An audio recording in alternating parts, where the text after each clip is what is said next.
This is episode number 23. Happy holidays, everybody out there. It's me and Sequence and the whole gang. How's it going out there tonight, everybody? What is up, chat? We already got a bunch of people in chat. Panel, we got some hats going on. We talked about the hats and I forgot, so I don't have one. So that's good. Appreciate you guys for remembering. Don't mind looking like an ass for the team, man. It's all good. Yeah. Pulling through. Let's go around the table real quick and do introductions. Abolished, what's up? Abolished Farms here. Doing pretty good. I've been busy last couple days. Just chopped down the bigger tent. And I hope to have the reset video up for you guys in the next day or two. It's pretty fun. Other than that, yeah, I'm just waiting on some fine cannabis to dry up. You're waiting on cannabis and you're waiting on footage. He's fiending for footage from us, so Fiending bad. get it to him. Eagle, what's up, my friend?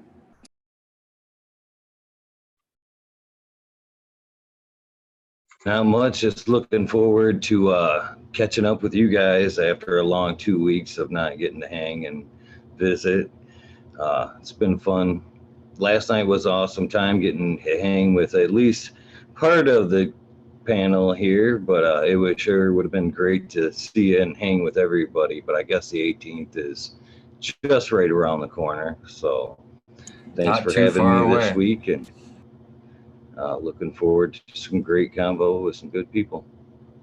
Yeah, thanks for joining us, Eagle. And I think the chat and everyone else is happy to see your connection and your changed angle and all of your improvements on your end. Good job, my friend. Kate just stepped out, so we're going to go to Old Man. Old Man, you're next. Hey, everybody. Old Man Hermit Hash. What a week. As usual, I am stretched to the limit. Went to Sapo Sesh, hung out there last night, so had a long night there, and got up and got in the garden, and here I am, trying to get that evening doobie rolled. Looking forward to hanging with everybody tonight. So, good to be here. Apologies for interrupting that rolling job. It looks like Red Setter's rolling now. So, Red, what's up? What's going on, everybody? Red Setter Farm here. Rolling up some grape ape right now. I'm also dialing in my medicated hot cocoa for this wonderful winter season. Happy winter, everybody. I love it. Looks like Skilbo's down there celebrating too. I know we're getting through our first day of the first day of winter, and happy solstice to everybody out there. Cheers. Well, I guess I should leave it out. Sorry to cut you off again. I too just finally got through a harvest. Yes. Cheers to that. Love it. Thanks, Red. Spartan, what's up? Spartan and I are coming off of an appearance at the Growing with My Fellow Growers show. How are you doing, Spartan? Doing good. Yeah, I just jumped out of there, went to the bathroom, ran back down here, and so I'm already pretty high, but willing to get much higher. It's like an Iron Man show every Sunday. Thank you, Santa. The Spartan Santa hat's great. All Barely right. fits on my head. I can't even get my ears in it, so my ears are gonna be sticking out all show. Well, it's perfect. It's Elf on a theme. shelf, man. Yeah, it's on theme. All right, Skilbo, you're last if you want to do an introduction. You can find Skilbo at Skilbo1 on Instagram. You can see Skilbo smoking joint right now. He is busy. I am happy to be here. I'm glad it's the season. I know that it also means that it's a time for everybody to reflect on the last year, get set up for that new grow coming up, man. It's a great time, man. Temperatures have dropped. Let's rock this shit out. All right, Kate's back. We had missed Kate on her initial introduction. So, Kate, you're up. You can find me on Instagram at the Can of Kate. And tonight I have to say thank you before I forget to Free Growly. I saw him last night and he hooked me up with 9 separate flavors. So tonight I told him through the show that I'd be dabbing those. So Sequence, oh shit, I forgot my timer. I'll go get it. And so Sequence, you got to dab with me. I'm so disappointed that I have to dab. Let's get it. Well, thank you, chat, for joining us. We got a bunch of people in chat. Got a couple likeages. what's the first thing that we want to talk about, guys? What's going on in gardens? What Yeah, are let's people do that. smoking? Let's do that because I can cover both of those things. We just trimmed up that first auto ever grown we ever grew, I ever grew, whatever. And This is getting tough. Already out of the gate, stumbling. yeah, look at this. This is what I got left. The patient's already walked away with 2 ounces of it, but we got a good amount left here. This purple weed smells like grapefruits and smokes like let me see, a little bit of pepper, tiny bit of pepper, a little bit of that grapefruitiness, but it's more like just, I can't describe it. It's just, I don't know. It's pleasant. It's not terrible, but it's just something weird, something I never had. So it's great. I was excited because it was the shout out Abolish, bro, man. That was your grower. That was my first time trying that system. Of course, I put my spin on it with the sip container, but essentially it's the same thing. And I didn't do a damn thing. It was Coco Loco, like 2 waterings that had some recharge in it that I won from shout out to Dude Grows crew or Dude Grows show.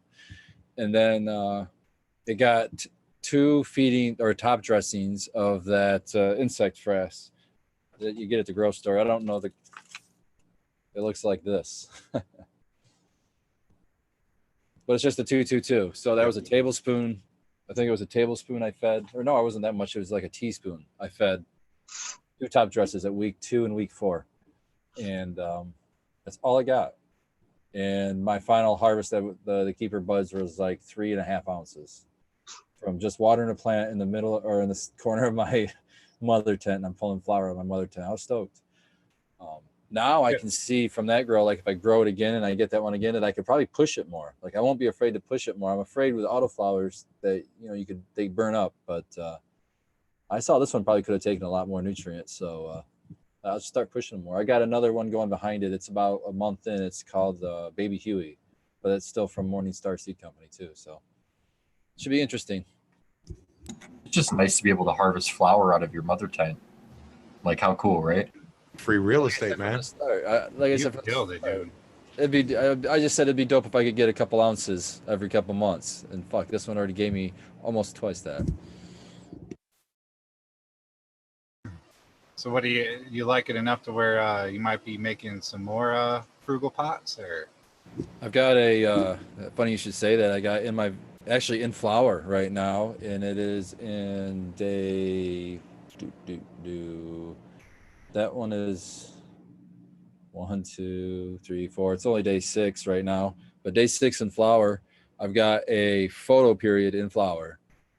I've been giving it a lot of extra, like more than I do the others. Like instead of giving the other, like say for the ones that I usually grow in the M3 mix right now, straight water or water with recharge. Anytime I had to hit that one with water that had the Coco Loco only in it, I put always recharge. And then I also would mix in fish fertilizer, which is a 511 Alaskan fish fertilizer to give a little bit more nitrogen. And I would do that maybe once a week. And then if I didn't use that, I would use another thing that was called liquid guano that I won in a contest.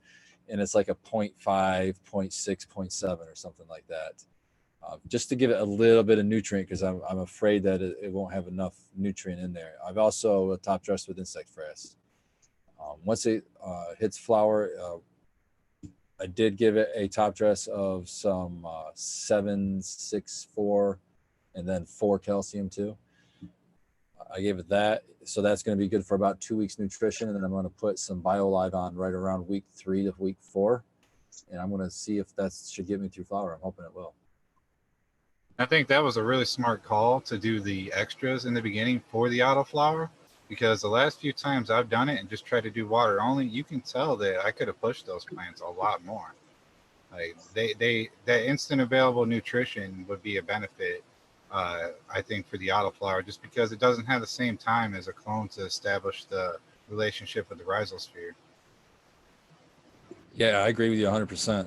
100%. So, even if somebody wanted to do bottled organics, that's usually chelated. So it's very close to a synthetic grow almost as far as how quickly you can make changes into your plants. So if you're doing auto flowers, maybe look into some of the, I might start playing with maybe getting a couple bottles of or hell, I can just get a hold of Nectar of the Gods, and I'm sure they'd send me out a sample pack and use those to play around with and see what I can do with that. Didn't you say you've done that before? And isn't Kate? Yeah. Aren't you growing with Nectar right now in the same way?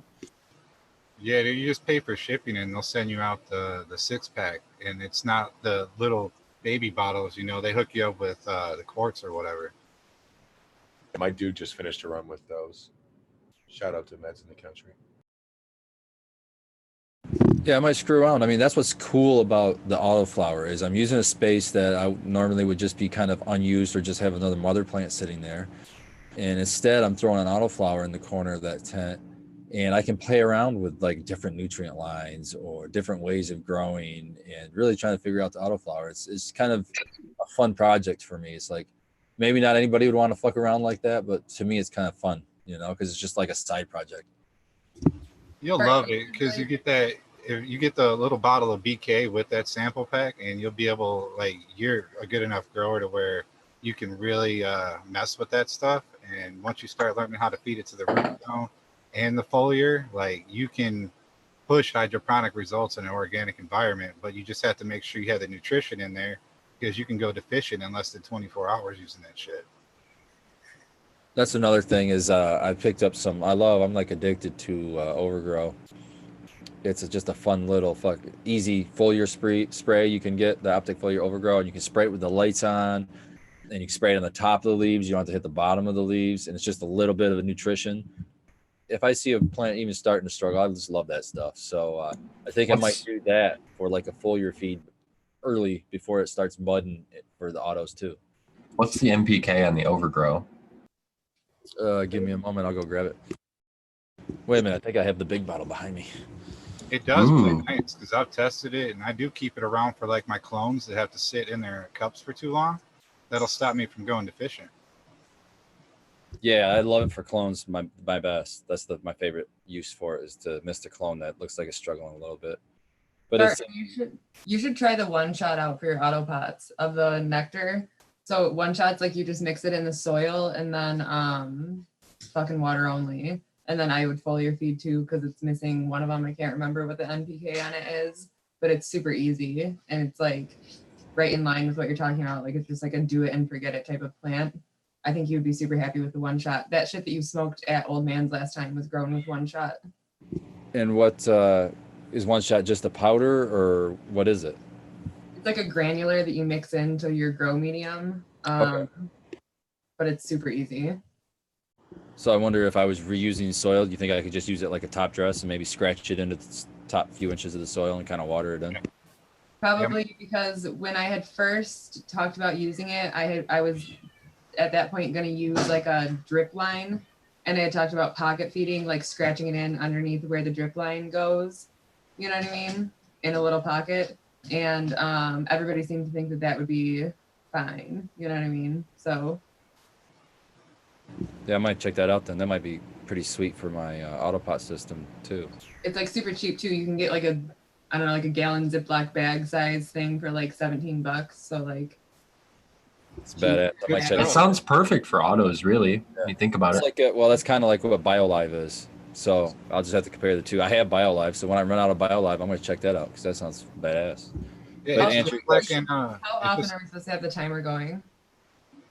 I don't know. You're the one doing 9 jars every 10 minutes. Okay.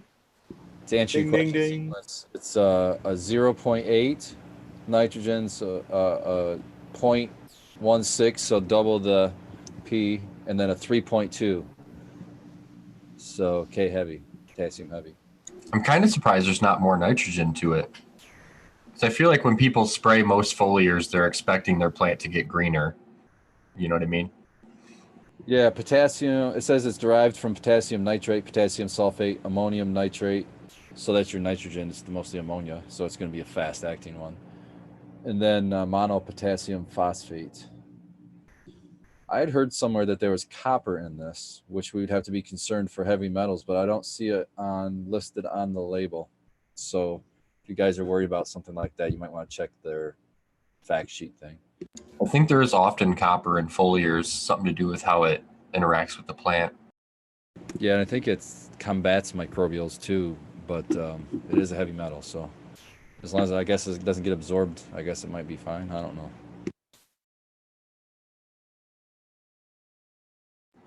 Anyone else have anything cool going on in their garden now? I took down the show. I took down early, probably I would say, I don't know, I could probably let it go another week and a half, but I was just too interested in sampling it, that Insane in the Membrane that we purchased in nice. Detroit from Ethos. Yeah. And that was at least this one, and early, I was really surprised. I didn't have any with me when I, by the time I had seen Old Man and Kate, but I had smoked a bunch of it yesterday. It's a weird terp profile, and just about everybody agreed when I smoked it. And the first couple people were with me firsthand, and I blurted it out, and they kind of agreed after the fact. The second few group, I didn't say anything. I just passed it and asked thoughts. Third group, same. But across the board, same. It's initially a nice banana like cream on the inhale.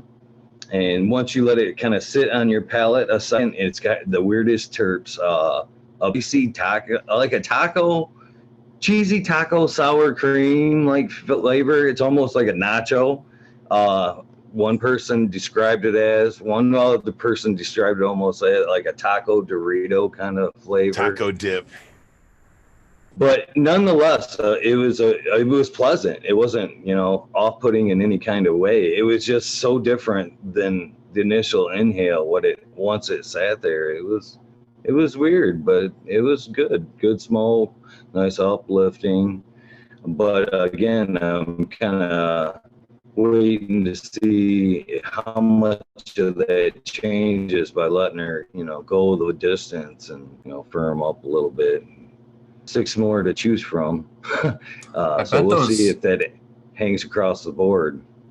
I bet those harder to taste terpenes will come out more, like the banana and stuff. It'll probably get really, really good.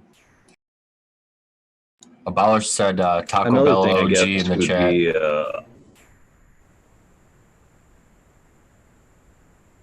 Just imagine. I guess another difference would be 2 are under HPS and 4 under the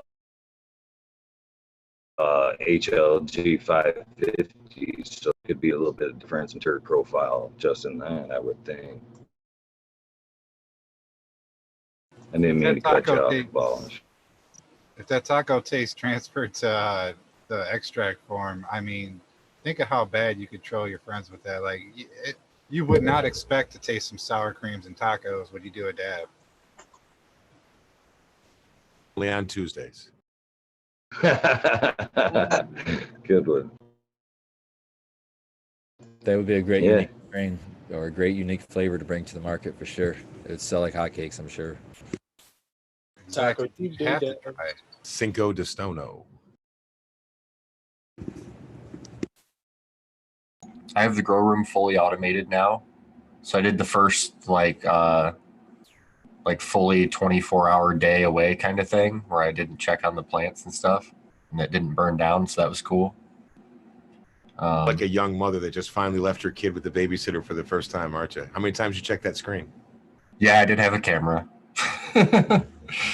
So yeah, a lot, but it's cool. Plants are good. I still check the camera a lot. It's got night vision, so that's kind of neat. We talked about that on the show, actually, the cameras that we were looking at. So I got the Wise Cam. That's pretty cool. Looking at messing with the different angles and looking into getting different more cameras and stuff, because you can do time lapse. So like a time lapse of a full flower run would be really, really cool. So I want to try to do that. And we'll see. What's for Growly talking about the tomato terps? What's he going on about?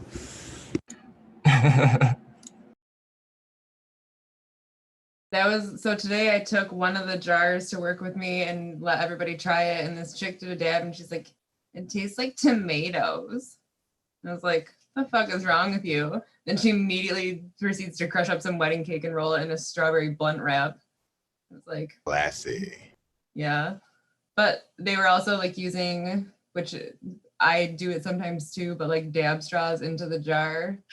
So I was like, don't ruin it. Get out of my jar. You're like, you've contaminated it for everybody else. Except I can never remember the term dab straw, so I always call it a snorkel. And so today I was like, did you just put your snorkel in the jar? And that sounded like a dumb bitch. I always call it the crack straw, but that's just me. Well, I finally bought myself a dab rig today because I was just using, like, I had broken all of my like not super embarrassing nectar collectors basically, and so I was just using this like little crack straw that somebody had left on my table at the cannabis cup. Oh, hi. So I was like, I need to have something that's not shameful to dab out of tonight. That's a sweet rig. Santa Claus, if you're watching, all I want for Christmas is a fucking internet connection. I know people in the chat were celebrating your good internet, and then it went out again for you. So that was hilarious, really. We're pulling for you. You sounded good though. Sounded great, man. I thought he Sounds a looked really lot good. better. Ever since Yeah. I popped in, I thought he looked great. This is your best one so far, bro. Hey, I want Shout to shout out Dude. Jimmy Crack Seeds in the chat here. He says he's really enjoying listening to us on. He crushed episodes 1 through 12 this week. I don't know if I could even do that. Yeah, those are the bad ones. Yeah. Huge thanks for We're just that. getting started, man. Man, that's Of course, tough. they're all the panel members are episodes 1 through 12. Yeah, man, those were Kate rough. Old man's over there dying. Big Spartans episode, Abolished, Trash. Old Man, Eagle. They all start Yikes. off with "Are we live?" Oh, this is me.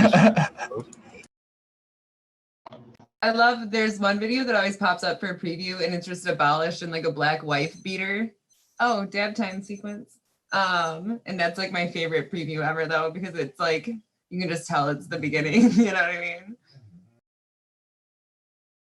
Shout out to Abolish for that sexy new microphone you got going on in front of your face there, man. Sounds wonderful. It's the same old one. I just have it rigged up Oh, is it? tonight. Oh, Yeah, it still sounds good, man. thank you. She is getting replaced, though. I'm so tired of like wanting to, say something and then this damn thing's going out on me. Totally thought it was new. You're our favorite Rice Krispie, though. Man, I can shout out to Insignia, which I think is a Best Buy brand, but the little microphone I got that just plugs in USB to my laptop I think it's great, man. It improved I was just using the laptop, so I guess it's not a fair comparison, but I thought it improved my audio a lot, and it's impressive how I'm sitting in my grow room right now, and you don't hear fan noises and things like that. It's got this, it was called the Podcaster's microphone or something, but it was only like $40, I think. I'm hoping to find a decent Bluetooth one with like just a station that I can set places or carry around with me, because I'm getting cameras set up in all my tents. So like when we're live or whatever, I want to be able to walk around and talk to you guys without logging in on my phone to show off the grow. I'm not doing chords ever again after this one. Garlic Smash sounds really good. Free Girly, what's that one? I just sampled the Durban. It was super tasty. And I forgot to thank Mr. Frugoli as well. Super tasty stuff. Wow. Durban is my favorite strain, and that was why I found Free Girly the first time, because I was like looking for people that had it, and they gave me a bunch of pills at the end of the night at like a sesh. So that's what I'm saving for last. So I can. I've gotten, if I can't get the Clementine, I always go for a Durban Cross when I get stuff from Frugroli. But Kate, they're asking in chat, they want to know how garlicky was that?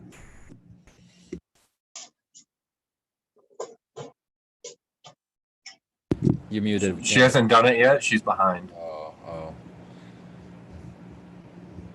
She's gonna have to take a double hit for Her being 10-minute timer went off like 5 minutes ago. He was into the conversation, bro. We're never going to get this dab off done. We got to get these numbers up. Have any of you guys had the garlic cane, or not the garlic cane? Although we are growing that now at work. Have you had the GMO from Mitten Canico yet? Anybody? I don't know, man. I haven't had a lot of GMO, but it's the most garlicky. In fact, I think it's too much. Like, I don't care for the flavor, but I like the buzz. So if people are searching for garlicky, that's probably the most garlicky I've smoked in recent years. Dude, I was like this close. We're out running errands, going Christmas shopping and stuff today and the other day, and I almost went to Bloom or Arbor Wellness, one of the two, and I almost hit you up on chat just to see it, just double check, but we didn't have time today. This close, man. But yeah, that's the one I'm shooting for. Yeah, they both usually get it. Arbor Wellness gets most of our stuff. They usually get first dibs or close to it. They're really good to us. Shout out to those guys out there. But yeah, if I you're had looking that for Han a Solo gym- burger. The Han Solo burger was really good, man. it's crazy. Better than that.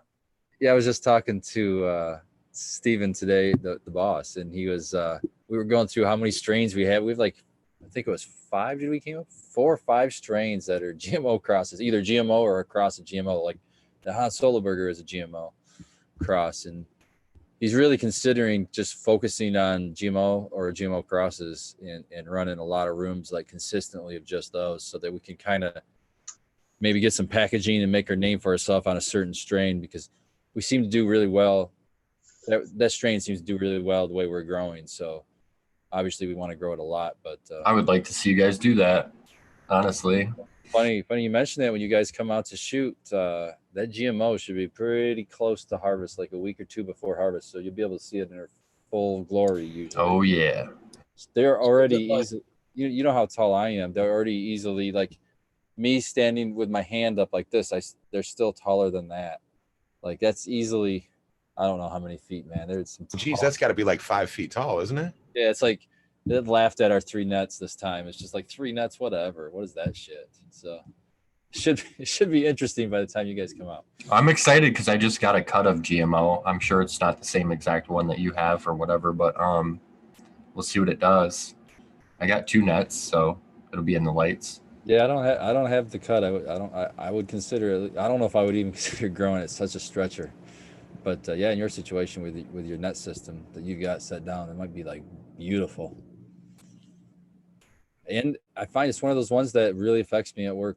Like sinuses will go nuts in a dry room full of GMO for me, or a lot of the GMO crosses. Interesting. Is there one specific trait that stands out that is like the super keeper on why you want that, or is it just everything about it, or is there one specific thing? Are you talking about the GMO specifically? Yeah, GMO specifically, or like the I reason just like that garlic. That's why I wanted it. And I specifically want it to make into rosin, honestly. And it's probably attractive. The stretchiness probably is pretty attractive to you too. Yeah, as a scrog grower, it'll fill the net up really easy. I kind of like that. It sounds like it would blend well with my silver apples, the super silver haze times apple juice. It's like a super stretcher, and it's kind of tough to manage, you know, but I kind of like that sometimes, especially when using a scrog, you know, you can really pull it out and get that surface area stretched out and get all the colas balanced out nicely. I enjoy, but I'm not drawn to the garlic terps. What draws you guys to the garlic terps, and what effects do you get out of it? Same thing that draws me to everything. I was originally drawn to them because it was really unique. I couldn't believe that it existed at first, so I wanted to grow it after that. So now I finally have the opportunity to grow the plant. Of course, that's like 2 years into the hype or whatever, but it's still a really intriguing and unique plant for that reason, I think. It's not as unique now in the way that everyone grows it, but it's unique in cannabis, I think. It's still flying off the shelves too, man. Like it's not just dying a dusty death on some, dispo shelf. I don't I know. still haven't tried what would be wish we- GMO. Still haven't even tried it. That's why I want to. Does anybody know? I wish our buddy Jack Greenstock was in here. He could tell us where did the GMO come out of? I had the notion that it had something to do with Michigan roots because it's really, or maybe it's just because it's popular here. I think that, but it seems to be kind of like a Michigan thing. Like a lot of time in the industry, if somebody mentions GMO, they'll be like, "Oh, you're from Michigan," kind of a. Same thing with glue too. It is a Michigan root thing, not Michigan roots, but it was rooted in Michigan. I'm not sure who selected that cut. There's a name of the guy, but the original cut of GMO or whatever was selected here in Michigan. I know that much. You know, Fergurley brings up a good point in chat too about these unique terpenes. He said we should hit the topic of allergens to live cannabis plants in maybe a future episode or something. But you know, if you guys want to address it now, we could too. But I think, you know, it's not particularly you're allergic to cannabis, but cannabis is one of those plants like a dog that can have so many different traits. Cannabis can have so many different of the terpenes that some of these obscure, weird ones like a GMO, like it affects me, it can really affect, you know, sinuses, things like that. But when I smoke the thing, it gets me high. You know, it gets me. Trichomes are the plant's defenses. They're doing what they're supposed to be doing. Yep. So sinuses too. It attacks some people's skin. You get rashes and itchiness, irritation. Yeah, I actually buy the sleeves, and you can buy these sleeves to wear, like the athletes wear in, like, say for example, football or something. Receivers sometimes wear the sleeves, that the nylon compression sleeve. Yeah, compression sleeves. I wear those at work if I'm doing any work with the plants, because if you work with plants enough, you know, just the leaves will jab you and almost feel like cut you, and then you'll get these red. At least for me, I'll get these red, like what you're talking about, abolish, like bumps and their welts, and so I just cover up.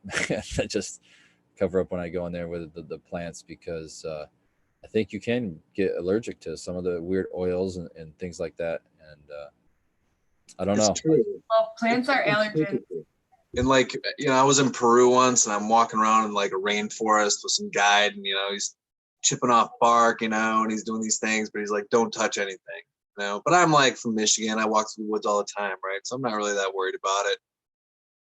He, you know, jams off some piece of wood and he hands it to us. We put it in our mouths. It tastes just like garlic, but it's wood, right? So I'm like, cool. So I grab a piece and I put it in my pocket, and I just forget about it. You know, we walk on. Like a couple hours later, I realize there's a hole burning in my leg from this fucking piece of wood, man. And it was like literally scabbed me. It was crazy. You know, there's plants out there that do all sorts of crazy stuff. I thought you were going to hit us with a cool impromptu ayahuasca story or something. You're talking about Peru and taking bark and shit. I was getting excited there, and then it was. He was like, doing DMT and dancing in circles and shit, bro. Dude, No. So let's go total Joe Rogan with it. No, I didn't do ayahuasca, although I wasn't invited. But I climbed Machu Picchu and did all that stuff. It was sweet. It was amazing. Go to Peru, get lost, get chased by junkyard dogs. It's awesome. I did it all.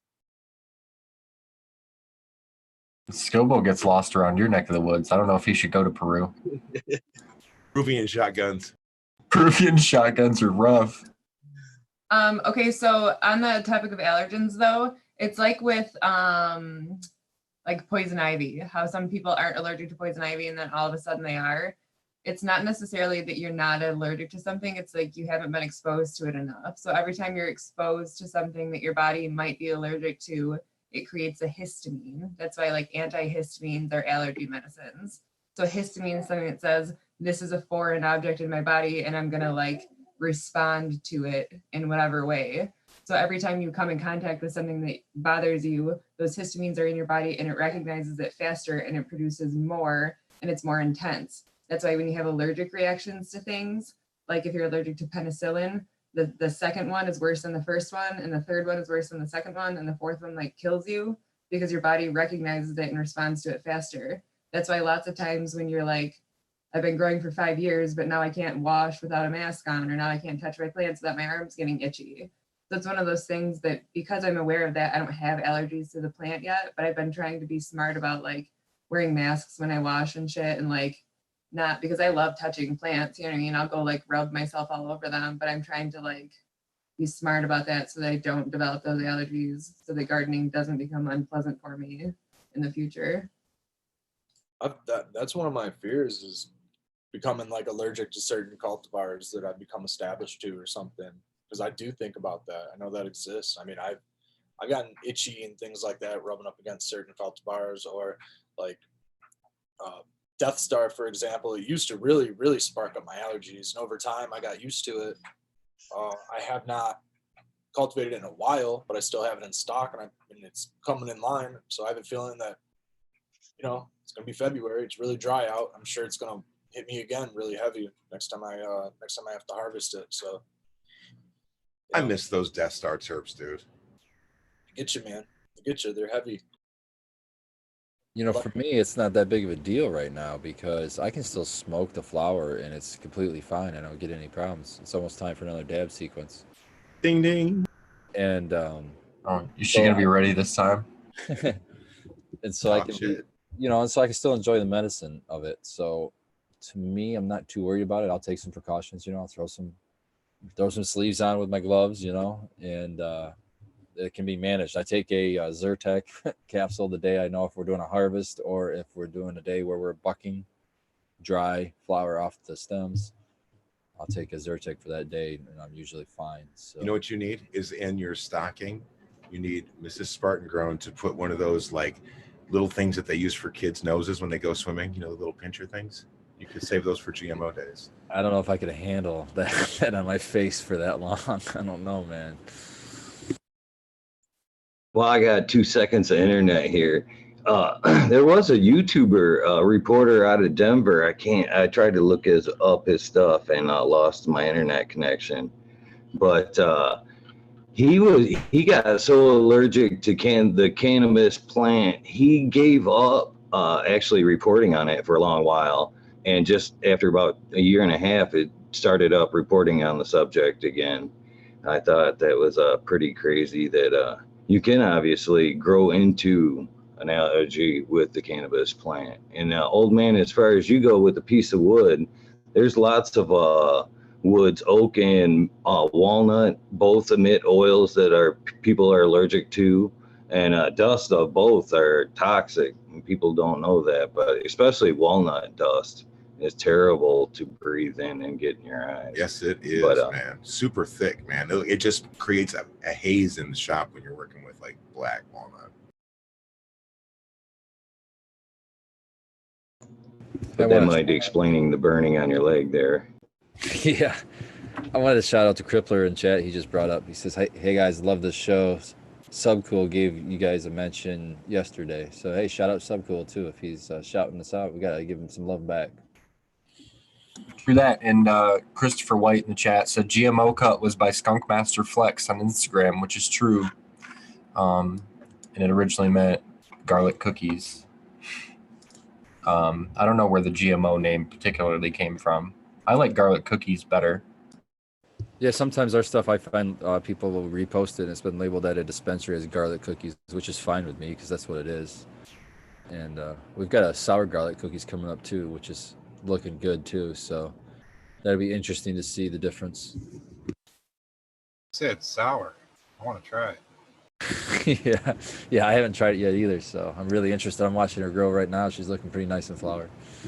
I think you guys will be there to be able to see that one in flower too, pretty late in flower too, if I remember right.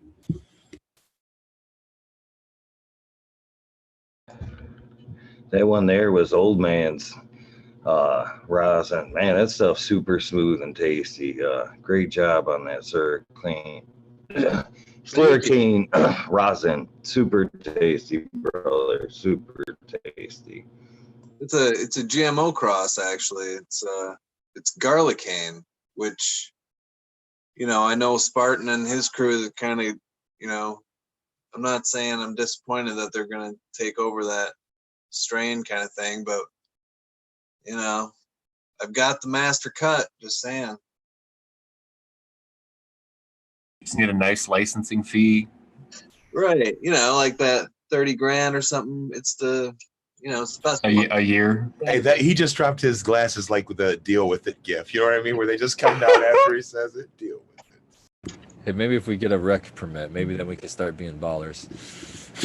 No, I'm still really, really happy with that cut though. I did drop the other pheno that I'd been growing, that I grew quite a bit of this summer outdoors. It's just a tank, man. It's performing as well as anything else in the garden, at least. And I'm I'm still pretty happy with it, so I'll still keep it. But I'm still, a lot of other stuff to move on to, a lot of other terps I'm looking for. I love it though. It's a great plan. It's washing. I'm getting 22% hash returns on it, so I'm pretty happy about that. And yeah. Is the number one what you settled on? The one that I've got? Yep. Sweet. I'm getting ready to clone it actually.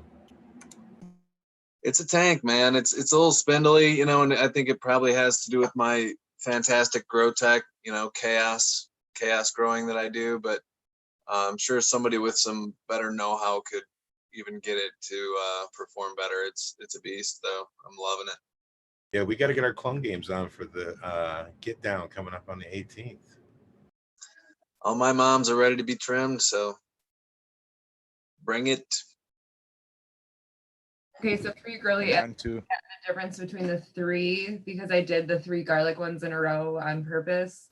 So the garlic, or the unsolventless one, which was the GMO and a bunch of other ones crossed, I would say it tastes like the normal garlic flavor that you associate with GMO, with like those other kind of like, so I think people think it's called garlic, mushroom, onion, because that would make sense, and that's kind of what it tastes like garlic and other savory flavors, you know what I mean?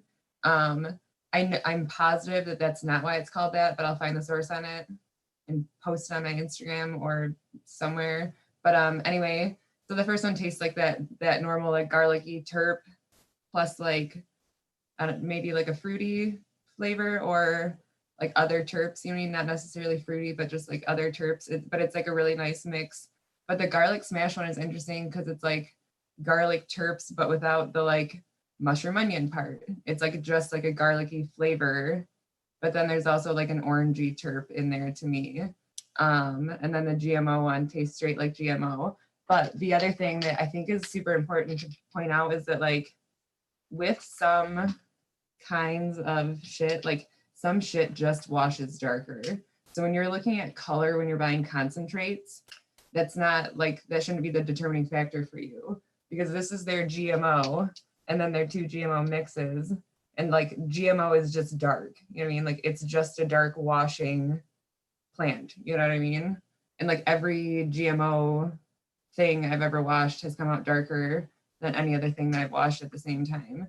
And it's something to be aware of when you're buying concentrates, that color alone is not the thing to look at, especially because you can cheat it really easily. So Mine's dark too, that I have from Dab Smiths, and it's consistently that way, and it's great. And I want to add here that people need to be stingy about the concentrates that they buy right now, because the market is absolutely flooded with concentrates right now. Because if you don't pass on microbials, or you don't pass on, a heavy metal testing, you have 2 options. You can get it retested. If that's your option, you have to get retested 2 separate occasions, and any fail will make you have to destroy that pod rig. So it's a total loss, plus the cost of 2 tests. Whereas your other option is to remediate. You basically petition to the state, say this is our test result. We're going to remediate. This is what we're going to do. We're going to send it to be processed. If they give you the okay on that, and then the cost that you get back for that product from setting to a processor rather than selling as flour in this market right now, you lose about half. So people naturally, mostly, will go say, well, I'd rather remediate and get half back rather than lose everything, or a chance to lose everything. I mean, you're making a gamble. If you pass both those tests, you can sell it for 100% value. So concentrates right now are like flooding the market. So if you find people, like that you can trust, like obviously the people on our panel for Growly, we've mentioned these names again and again, Dab Smiths, they've been on here, people, that take the extra steps, and they have the, lab results and all that good stuff. But there's a lot of them flooding the market. So I just wanted to give you the behind the scenes on it and why that is.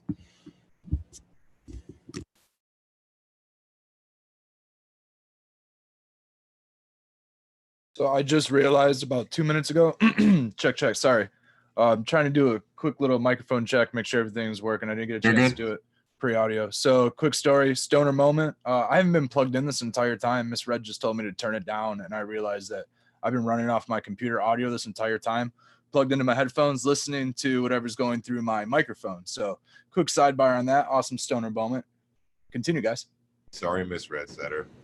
But the last point I I do want to apologize. make on that is if you guys like, old man was just mentioning about having the garlic cane, that's a really great washer.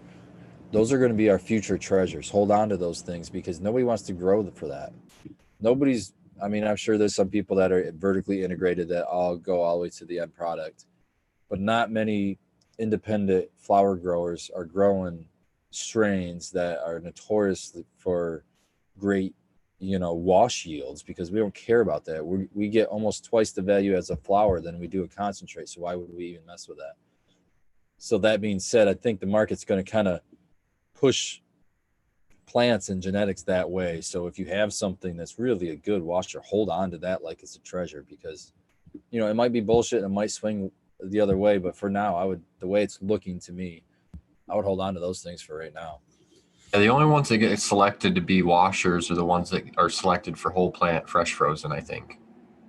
The ones that people are running trim after they harvest, that's not really a consideration. I mean, the market's completely flooded with fresh frozen right now. That's what I'm growing a GMO sourdough cross right now out because I'm hoping that it's a good hash washer. So it's definitely a thing that like if you're a hash person, you look for in like picking strains to grow already, you know what I mean? And like I want something that's gonna wash purple, and I'm never gonna fucking touch Tropicana cookies. So like something else that will wash purple, like Red's Girls Gone Wild. Yeah, I'm hoping that'll wash purple. That'd be great. That'd be amazing. Love it. You should find out. We should find out, she says. Yeah, I just finished off like some of the last bit. I was going to run some dry sift off of it, kind of see what happened with it and kind of see. But I use all my product goes towards flour. I pretty much trim everything down. There's not a lot of there's trim. There's a lot of trim. So not a lot of like bottoms or much of that kind of material. Ooh, speaking of trim, I would like old man to describe his experience with the trim bag, please. Oh, and it's dab time sequence. Yes. All right, it's funny because I have still quite a bit of untrimmed stuff from my outdoor grow this year. I'm sort of ashamed to say, but I'm a fucking busy guy, right? And I don't have time to sit around and trim stuff very often. So I brought a little bit of my flour over there and threw it in this trim bag and shook the shit out of it. Lo and behold, not that bad. I was sort of surprised. It worked pretty good. And considering this isn't I mean it's good flour, but it's not like super, super good. If it was really, really good shit, obviously I'm hand trimming things, you know what I mean? If I'm really worried about it. But on an outdoor grow, if I've got pounds and pounds I need to trim, throwing it in that bag, man, that's what I'm doing for sure. I've heard the same thing from guys I know that just all they do is strictly outdoor grow, and they're like, that's the best. That you would think it was the best thing ever. The way some of they say, they can get through so much so fast. They get some fire ass trim too off of that thing because it cuts the shit out of those buds. But A lot of when you're dealing with a lot of buds, you don't really give a shit either, and it's super dry already. And that was another thing they said, it works better the drier the bud is. It really doesn't beat them up that much though. And I think old man can attest to that. Like it leaves enough of it on that it's like there's like enough left around the bud that it's like protecting it, you know what I mean? So it's never like directly raking against the bud, but it leaves shit like the crow's feet, you know what I mean? It's exactly like if you have like a shitty friend come over and help you trim and you have to like go through it later and make sure that it's not like embarrassing to have in a bag. That's exactly what the trim bag is like, except then you don't have to smoke them out the entire time and listen to his stupid stories. That's pretty convenient. That's really pretty much sums it out really well. It's like you're still going to need to do a little bit of work on it afterwards because your friend sucks at trimming, but it's still good to have them around trimming. So I felt good about it. I use a home method similar to this. I've never mentioned this to anybody, but sometimes when I'm trimming, if I'm in a hurry, I'll give it a quick lazy trim, something quick and close to the bud. Throw it in the dryer or whatever, and then when I come back to it, I don't have a trim bag, but what I do is I have them big baking sheets that you can buy at Gordon's Food Center that are the commercial stainless units. And then I use this home colander right here, which will hold probably a couple ounces at a time. And I will flip it over that tray, which will trims them up nice and close. This is a little bit of that extra insane from yesterday, but yeah, same concept as the trim bags. Them nice little squares just is enough to shear what's poking out of the bud nice and close without necessarily tearing it up, and then you get to catch all the spoils on the baking sheet. And you can refine that one more time with another screen.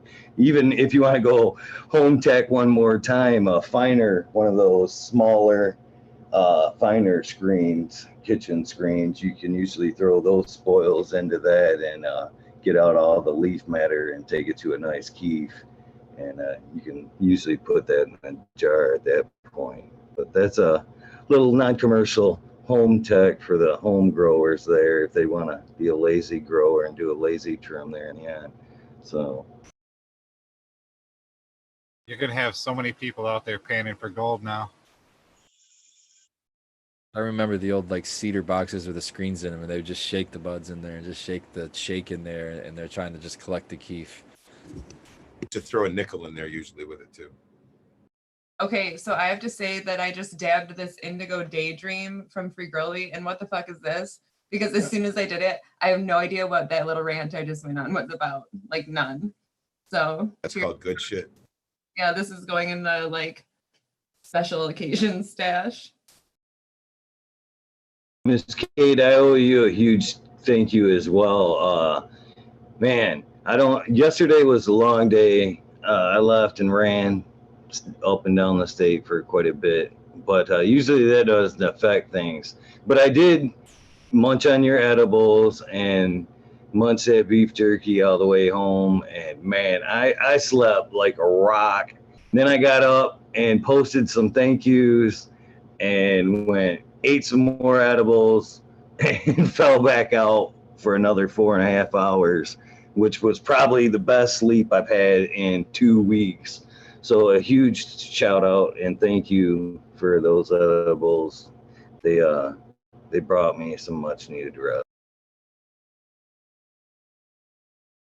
That's awesome. I like love getting feedback on them. Like some chick came up to our booth last night and I had like I had given this chick some edibles last night and she was like, these are so good. How do you make these or something? And I talked to her about the show and stuff. And I was like, I just really love like getting people high, like, and then hearing about how I got them high. You know what I mean? Like that's the fun part of it for me. So I'm glad that you liked it. We talked about one of our after hour sessions that we didn't record. We talked about how many hours it takes Kate to make some of these things. Some things she said took 5 hours from start to finish to make these edibles. That's a considerable amount of time, man. That's artistry and commitment. Well, lots of things are It just shows. like you have to, you know what I mean? Like you have to heat up butter to medicate it, but then it has to be cold when you mix it with other things. You know what I mean? So it's like steps and you have to time it out. Or like with making the beef jerky, you have to like slice it and medicate it and then marinate it for however long and then smoke it for 3 hours and then let it rest for like, I don't know, let it rest while you continuously check it to see when it's done and then dehydrate it a little bit again. So like a lot of it is kind of labor intensive, but those are the things that are like fun to make because it's like the like, no way, you got medicated beef jerky type shit. So that's like, you know, those are the things that I like making. It's Well, that's like what I asked you specifically about, was that beef jerky. Rice Krispie treats is the shit that I don't want to do, I want to shout out to Fergroli. He's shouting out the grower of that dab you just had, Kate, and he said it was organic indoor, grown by Origin Canopies. So shout out to them. Yeah, that was super good.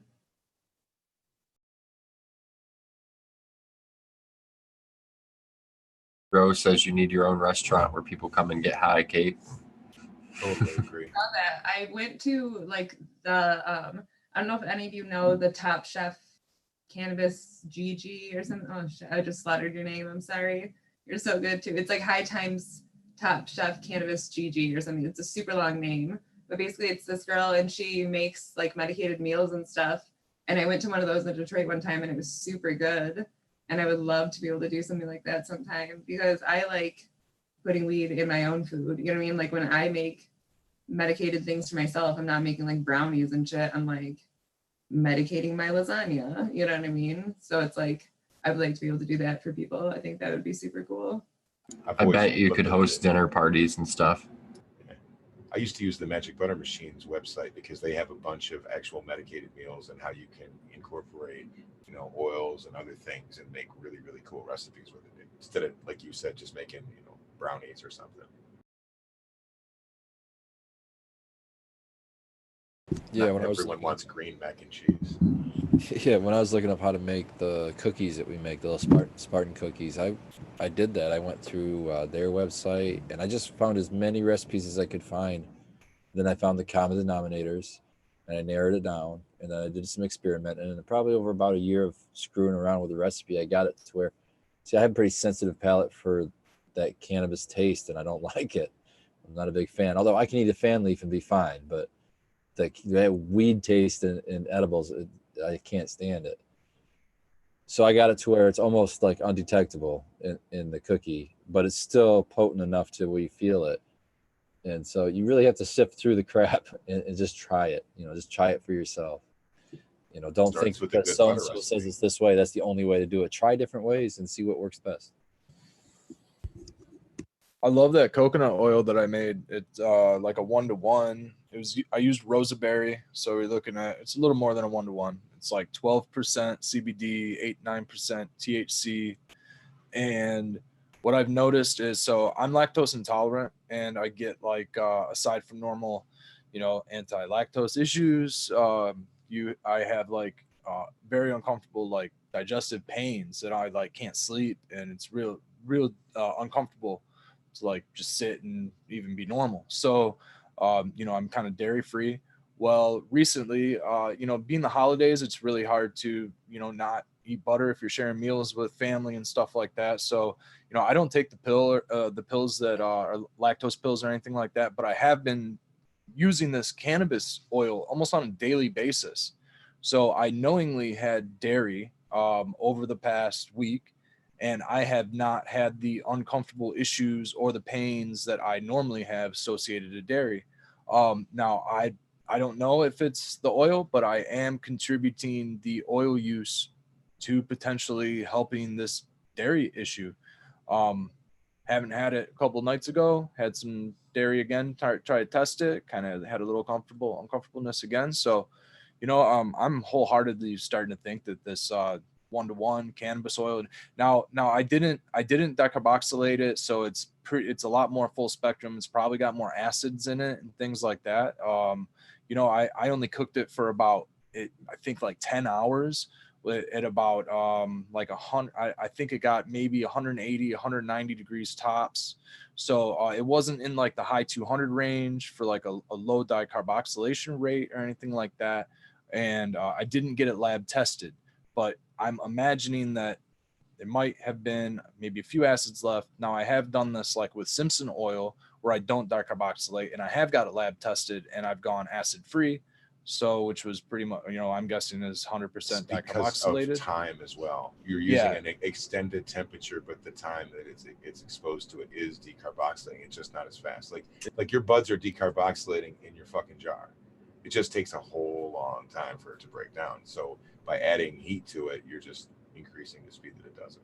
And that it is doesn't have to why be permanent either, right? Right. And that's why my duration was so long, was because it was such a lower temperature. And so I'm just imagining that there's some acids that are still left and retained in this oil. It's more of like a full spectrum. And maybe that's helping with it as well. We'll see. I don't know if like just pure THC or something would help. So I'm kind of attributing it to being the CBD. Now, maybe I'll try this again. Maybe I'll make an oil and I'll use my Apollo, which is all THC and no CBD. And then maybe I'll test that on myself and on my digestive system. And of course, this is all personal. You know, this has to do with me and my body and my physiology. So it's going to be different for somebody else. I love it, man. I love where we're going with this cannabis oil and edible thing. I think eating the plant's really important. It's really You great take for us. fresh leaves, don't you? I eat fresh leaves when I can. Yeah, I try my best not to spray my plants. As long as I'm not spraying my plants with anything, I'll eat the leaves.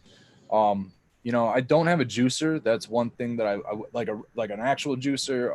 I have processors and things like that for like making salsa and stuff, but I would like an actual juicer to get real juice out of the leaf, almost like a grass juicer or something. Well, earlier this week, I went through my flower room and I'm getting, closer. So I was taking leaves off and I wasn't wearing gloves. So my fingers were just covered in fucking finger hash, right? And I got off of there and I just, started chewing on my finger, man. And it was like being that 19th century hash eater shit. It starts off really, really good. And you're like, oh, wow, I really, really like this. And then it gets like the peppery burn gets going with it. Look at red nose. Skilbo, like, the other night when whoa. we were talking and I was plucking leaves while we were That's bullshitting. what it was. Yeah, I had some on my teeth that I was our entire conversation. I was basically redosing myself with some tooth hash. peppery, bro. It was delicious, man. I love it. I absolutely love it. Hash eaters unite. Yeah, actually, just the other day I grabbed a nice Spartan glue. I just harvested them. Actually, they're freaking nice. But I took a leaf off that had a ton of trichomes. I've never eaten a trichome covered leaf, and for some reason I just looked down there and I got the idea. I said, "Fuck it, let's do it." Wow, I was surprised how spicy it was. It was so spicy. It wasn't what I expected at all. It was pretty good. Good. It's a different texture, man. Now, when I eat leaves, I typically do them early in veg, or like when I top. I love to eat the tops. It's like fresh, early shoot. It's real nice growth material. I think that there's a lot of good energy inside that top to be eating, and you as well taking on that energy. So that's what I like to eat too. And I have done that with the fan leaves later in flower, and it's almost a different amount of fiber and things like that. It's a little bit more fibrous too. Like you get it down the back and maybe a little more spicy, like you said. I like it. Didn't somebody on the panel say to cut the tips off and that takes away the spiciness? That's just a natural defense for the plant. Yeah, I've heard if you cut the tips, cut the tips off that. Just the tips. But it's mostly just the tips. Just the tip. Just the tip. That's how it always starts. Yeah. And then you get some of the bitterness is what I heard. It's like a natural, like slight poison or whatever to try to, sucking insects to try to be like a natural defense. So if you cut the tips, you get most of that out of there. So just the tips? Just the tips. Sucking insects with just the tips. Sucking insects, well, just the tips is where most of that sucking insect issue is resolved by cutting just the tip. For sure. Just the tip. And I can't finish this like edible talk or like eating plants talk without talking about purples and the fact that they, the reason that they're purple is pretty much because they're developing the anthocyanins. I'm sure I butchered that word, but that's basically what's producing the purple color. And to break that down, like when you eat those in purple and red fruits and vegetables, you get high levels of antioxidants and a lot of other great things that are awesome for our digestive system. So, eating once your plants go really purple, if you got purple flowers or something like that, I think that that's a plus as far as making edibles out of, even if it's not maybe high in cannabinoids, it might be really high in some other things that are good for us, and as far as digestion goes. Yeah. And speaking of that Spartan glue I just harvested, I got a couple nugs off the top when I was getting out of the damn nets. Speaking of nets, but I mean, it's pretty good flour. I have it sitting in a jar right now, but I'm hoping to smoke on this the next 3-4 days. Hopefully, see how good this was. But I had a whole quad. I call it a quad because I grow 4 plants in it. So I had a whole quad of all Spartan glue, first time in a long time. So I, of course, had to run an experiment and put them in different soils. And the best performing soil was the M3 mix that I amended. So that's what I'm going to be using going forward. But I'm also still testing the Coco Loco being amended up in this next round. So that might be a contender. But those buds in the M3 mix were just, they look twice the size of the went up against Detroit Nutrient Company, which was a close second. It wasn't twice the size, but I would say it was probably, I don't know, still a good 20% bigger than the Detroit Nutrient Company. And then the worst performing was the Dig It, which was the soil I was actually using when I started the test. So it was a big change for me, but I'm glad I did this is an example of why you should always try new things, because That's a great test, man. So you had a 200 or double your yield from what you had before. well, I don't know. It's hanging right now, so I got to wait for it to dry, then I'll trim it, then I get a weight. But so it's gonna be a while before I find that out yet. But I mean, by the looks of I think that's going to be, I'll say it's probably the best grow of Spartan glue I've done in what I can remember indoor. So I'm happy with those two plants, but the other two were kind of piss poor. So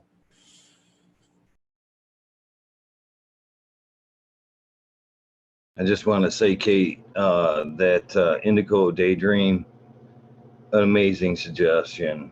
That was a great moment there on that exhale. I definitely feel you on that space off. You had that moment of space off, but it was very clarifying there after the space off there. But would you agree on the terps here being like lemon citrus on the smell and whatnot? But man, on the inhale, it almost gave me like a pine floral on the exhale, which I love them pine terps, and I was pleasantly surprised they popped up on that back end.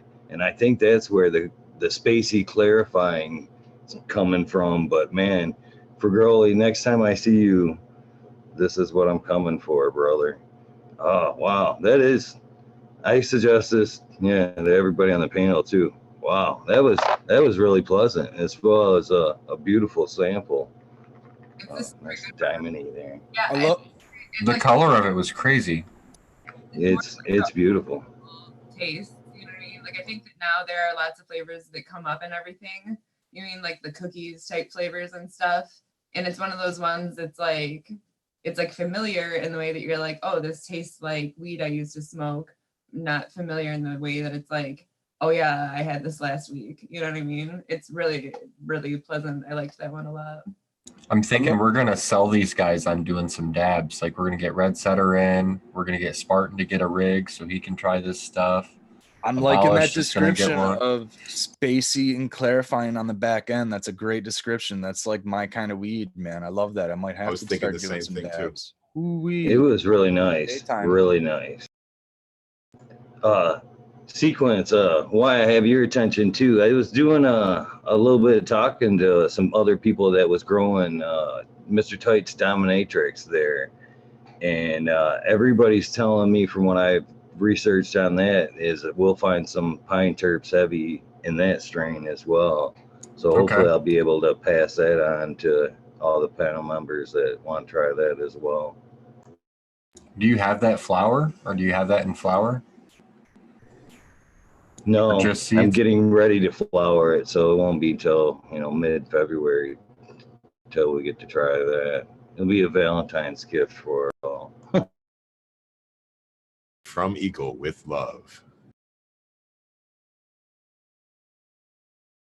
If Fergoli's calling you out, Spartan. Oh, you're muted. I put a response in there for him. I told him I grow flowers. I told him I grow flowers, not dabs, man. What am I gonna do with a dab rig? It's worth it. Fucked up.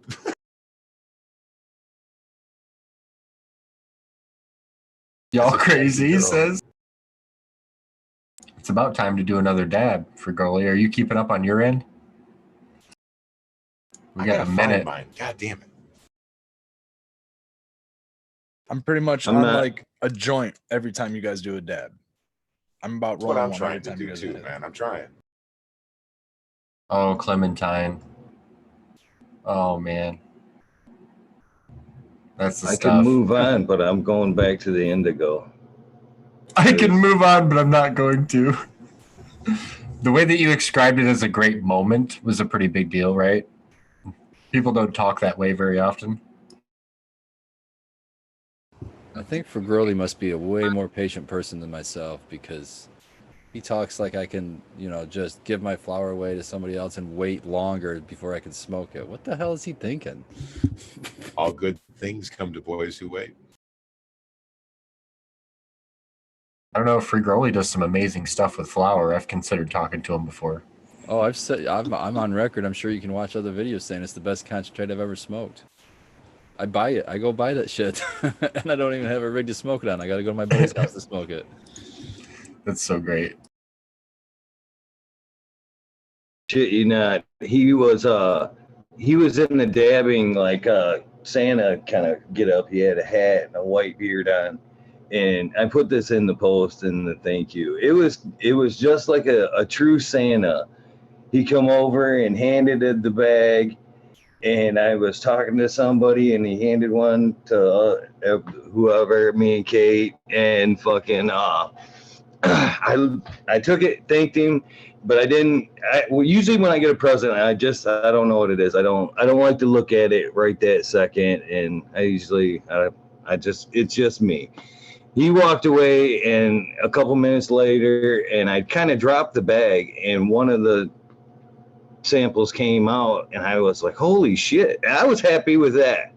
And then I looked in the bag and see what he gave me, and I was like, holy fuck. And like truly Santa fashion, he was already gone.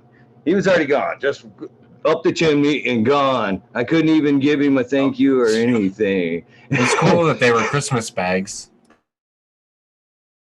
I really appreciate you, Free Growly. That was really awesome and unexpected. So thank you. Big thank you.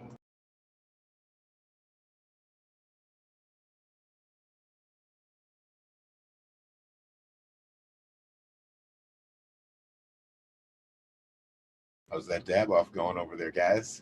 So Kate's dabbing Clementine. I know how that's going to go.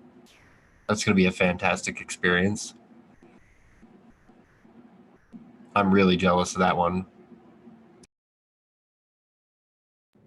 That's your faves. That's one of the best dabs I've ever had in my life. Is the Clementine. I'll second that. I'm on board with that. That's my favorite. Yeah, I have no idea what I'm dabbing. It's number 9. Number 9, number 9, number 9. Judge Flex, but okay. So here's a kind of a funny story. This smoking the Clementine dab was the one time I can say where I exhaled near her and she said something positive instead of negative. she said, "Oh my God, that smells just like a Clementine orange." And I'm like, it fucking tastes like it too. Yeah, it's such a strong flavor.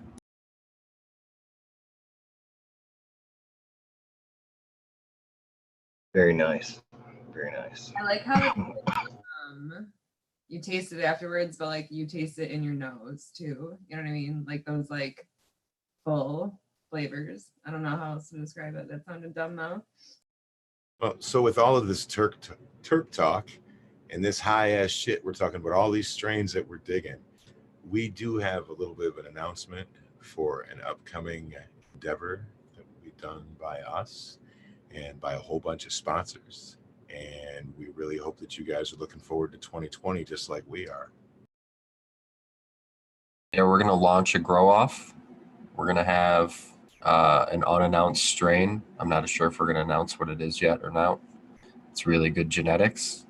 It's going to include some other things. We're going to have a pickup and a drop off. Hopefully the event, we're going to do live judging and a sesh, stuff like that. So we're really excited. We're still working on the details, so just kind of stay tuned, and we'll fill you in as we go. How's that sound to you guys out there? We'd love some feedback.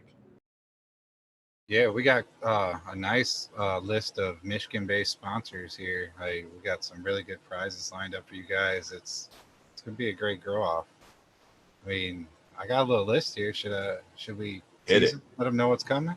Let them know who the sponsors are. Yeah, sure. We got Country Roots, shout out. We've had him on the show before. Grow Green MI, which is a local hydroponics shop. They're pretty big. Bad Bunny Nutrients, a long time supporter of the show. Also, D's Bags, which is a mushroom-based CO2 bag. I have them in all my tents. Detroit Nutrient Company, which I believe Spartan uses their soil, right? I did. I just switched. It was second. Okay. Yeah. Yeah. There's second place to M3. And then we also have Easy Swap Pots, and there's also a couple other sponsors that'll be coming on board in the next few weeks. So we'll let you guys know about that. This is a amazing event. I like the idea of this in all kinds of ways. Not only does everybody get to grow, but everybody gets to grow together in this. It's already a small, hopefully growing episode by episode, week by week community. But when you throw in something like this and we start all growing the same strain, that gives us one more level to relate to with each other. So Yeah. this is huge. I like this. Yeah, I'm thinking we can do a segment every week on this show and talk about how everybody's plants are going and all that stuff, and it'd be pretty cool. And on top of that, it's also, think about this, that means that there's going to be a real Michigan Grow Show session. And basically, it's going to be fun as shit. We're all going to be able to check this strain out, check out each other's, get the votes on it, man. I promise it's going to be a good time. Check it out. Yeah, we're all finally going to be able to hang together, chat. You know, at an event. It's going to be awesome. I mean, I can't wait. This will be 5 seeds, Dank Man. 5 seeds, everyone. For the plant count limit questions. Good question, by the way. 5 seeds feminized. We thought about that. Nice that you guys made them feminine and took some of the work out of it. Well, yeah, I mean, if we talk about plant counts, we got them here in this state. You know what I mean? We're not trying to make anybody go crazy with it. And we realize that everybody that's going to be growing this is probably grown before. So they've already got some kind of keeper strain. Maybe they're just looking for a new one. So in this instance, you know, you may pop all 5. You may say, you know what, I only need to pop like Sequence. He took one of those Ethos Big Detroit Energies. We had a 5-pack of seeds. He took 1 seed, popped it, and found something amazing out of 1 feminized seed. Yeah, I was totally sold on feminine seeds with the snow cane. I mean, I'm a big fan of the snow cane right now, so it's high on my list of keepers. So I mean, that was from my fem seed, and it's great. You can plan so much easier. You know it's going to be a female. I'm just curious on this as well. What are we criteria? What will the criteria of the end judgment be here? Could it be end flower and how that turns out, or will there be such thing as a size and yield contest as well? That the breeder would want to get all of that information, and we could probably put something together for each one of those things if people are interested in that. And unlike a lot of the grow offs, like this one, we're lining up a real like in-person judging. Like we're actually should be able to get to taste this flower and whatnot. It's not like people are just gonna submit pictures. So yeah, this is gonna be a lot of fun. You're not just dropping a sack off and walking away. Yeah. And didn't Yeah, they do in-person pickups for stuff too? Yeah, so we're arranging an in-person pickup of all of the entry packages for everyone that can pick them up to help save on cost of that type of stuff. And everyone can pick up their seeds and stuff and meet us in person and hang out and stuff like that. Yeah, all the seeds are going to come with a little starter package from the sponsors. I'll have post to here, next week or so, exactly what you're going to get. But yeah, it's going to be good. And the idea is for the pickup is going to happen at what time? Like month wise? February. Okay. We just want to have enough time that we're able to talk about this and to be able to get as many people involved in as we want, because what better way than to cast a wider net of the ability of seeds that we can pop to find the best one, the keeper one. You know what I mean? Yeah, I was just trying to work because I grow perpetual. I'm just working it in my mind, putting it in a schedule, making sure everything's gonna go okay. Like a one shot, one kill kind of guy, Spartan. I love it. That's about the time I like to start testing seeds. So perfect. It's about the time, about February is seed sprouting time, even for outdoors. If you're going to go outdoors, yeah, that's when you might want to start and get those things to veg it. All right, that adds a whole nother level on deadline skill bowl. Now, is it an indoor contest or is it an outdoor contest? That kind of puts the deadline on the contest from like midsummer to November. Well, I would say you have to do a light depth if you were going to do it outdoors. You know what I mean? Well, yeah, not necessarily if you just made it later in the year, made it like a November contest. This time, make it almost this time next year. These guys aren't trying to wait that long to party, man. Right on. I'm just saying there's different variables in this, you know what I mean? So I guess it's just a strictly indoor contest because they're releasing in February. There's obvious that somebody's going to want to put it outside. / light that, right? Yeah. So for what it's worth, my vote goes towards getting whatever the late harvest is, whatever's fair by anybody who want. Is there somebody who wants to do an outdoor harvest at all? Because if that's the case, I'm not sure. I can't do it. I was gonna say I would be fine taking the advantage of the extra time I get as an indoor grower. I wouldn't even try to grow outdoor. I'll just grow 2 harvests indoor and really nail down my keeper that I want to enter in. I'll get through all 5 seeds that way, So for me, even growing indoor, waiting for the outdoor people, I'm fine with that. I'd hope that's a good point. Start a second one by the time people are want to do outdoor stuff. I'm pretty sure this will be all indoor. I don't know. I don't see anybody throwing anything outside right now. No, because it's going to be judged. You know what I mean? Because we do have to set a date for it that, everybody wants to have conclusions to these. And it's not, when I said the 2020, it doesn't mean that that's the only one that we'll do this year. If this is successful and people dig it, I'm sure we can throw something else together and come back through and find something else that's a possible keeper for somebody out there as medicine. No, this is huge props to you guys for putting this together. And I'm sure we have a great community going already. And I'm sure everybody that's watching is probably already sold on the idea of getting together and growing together. That's for sure. This is awesome. I'm proud of you guys for putting this together, for real. This is great. You don't know it, but we have weekly meetings, sometimes twice a week about this. Abolished and me and Scobo and some of the other people and the sponsors and stuff. And we've been working pretty hard on it, so it's pretty cool. Miss C's been working hard on it too. It's sad she's not here for this announcement thing. Well, hey, I want to just shout out you guys and all the hard work you guys do. I feel like I just show up and participate on Sundays, so you guys do a great job behind the scenes that we don't really talk about a lot. So shout out to you guys and all the hard work you guys put in and bring this content to everybody. This is gonna be You're talking about practice? Yeah. Not even the playoffs yet. Playoffs? True that. I'm guilty of this myself. Skill bowl sequence and abolish. I think gets overlooked a little bit more than he should. And I know he's working hard behind the scenes, and big thank you to you, sir. You deserve it. I appreciate that a lot. You guys are gonna make me tear up, man. Getting misty over there.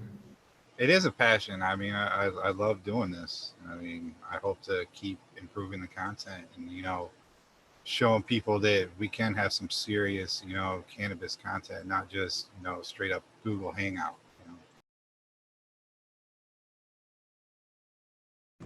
Yeah, and it's like we just come in, hang out, and everybody hangs with us, and we're like a bunch of friends. But at the same time, it's structured in that we come up with topics that everybody's talking about anyway, and everybody's getting informed and gets a little bit of education while they're hanging out and enjoying themselves. I think it's kind of the best of both worlds situations where, yeah, it is kind of hangouts, but it's also you get something out of it. It's kind of a little more structured.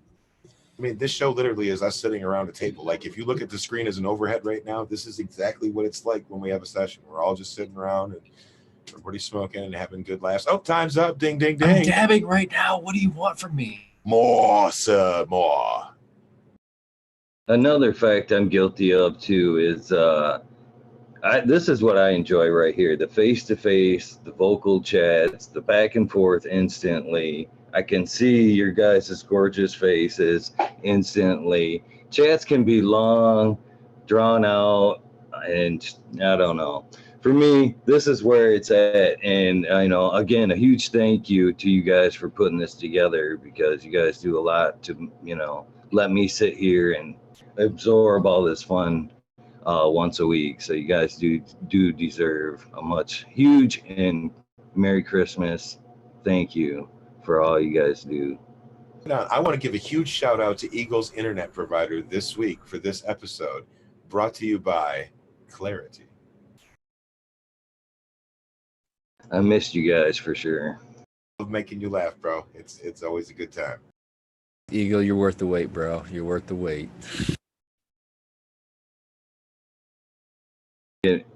Now you're getting me teary, damn it. And that's not Like a well-aged cheese. Thank. nice.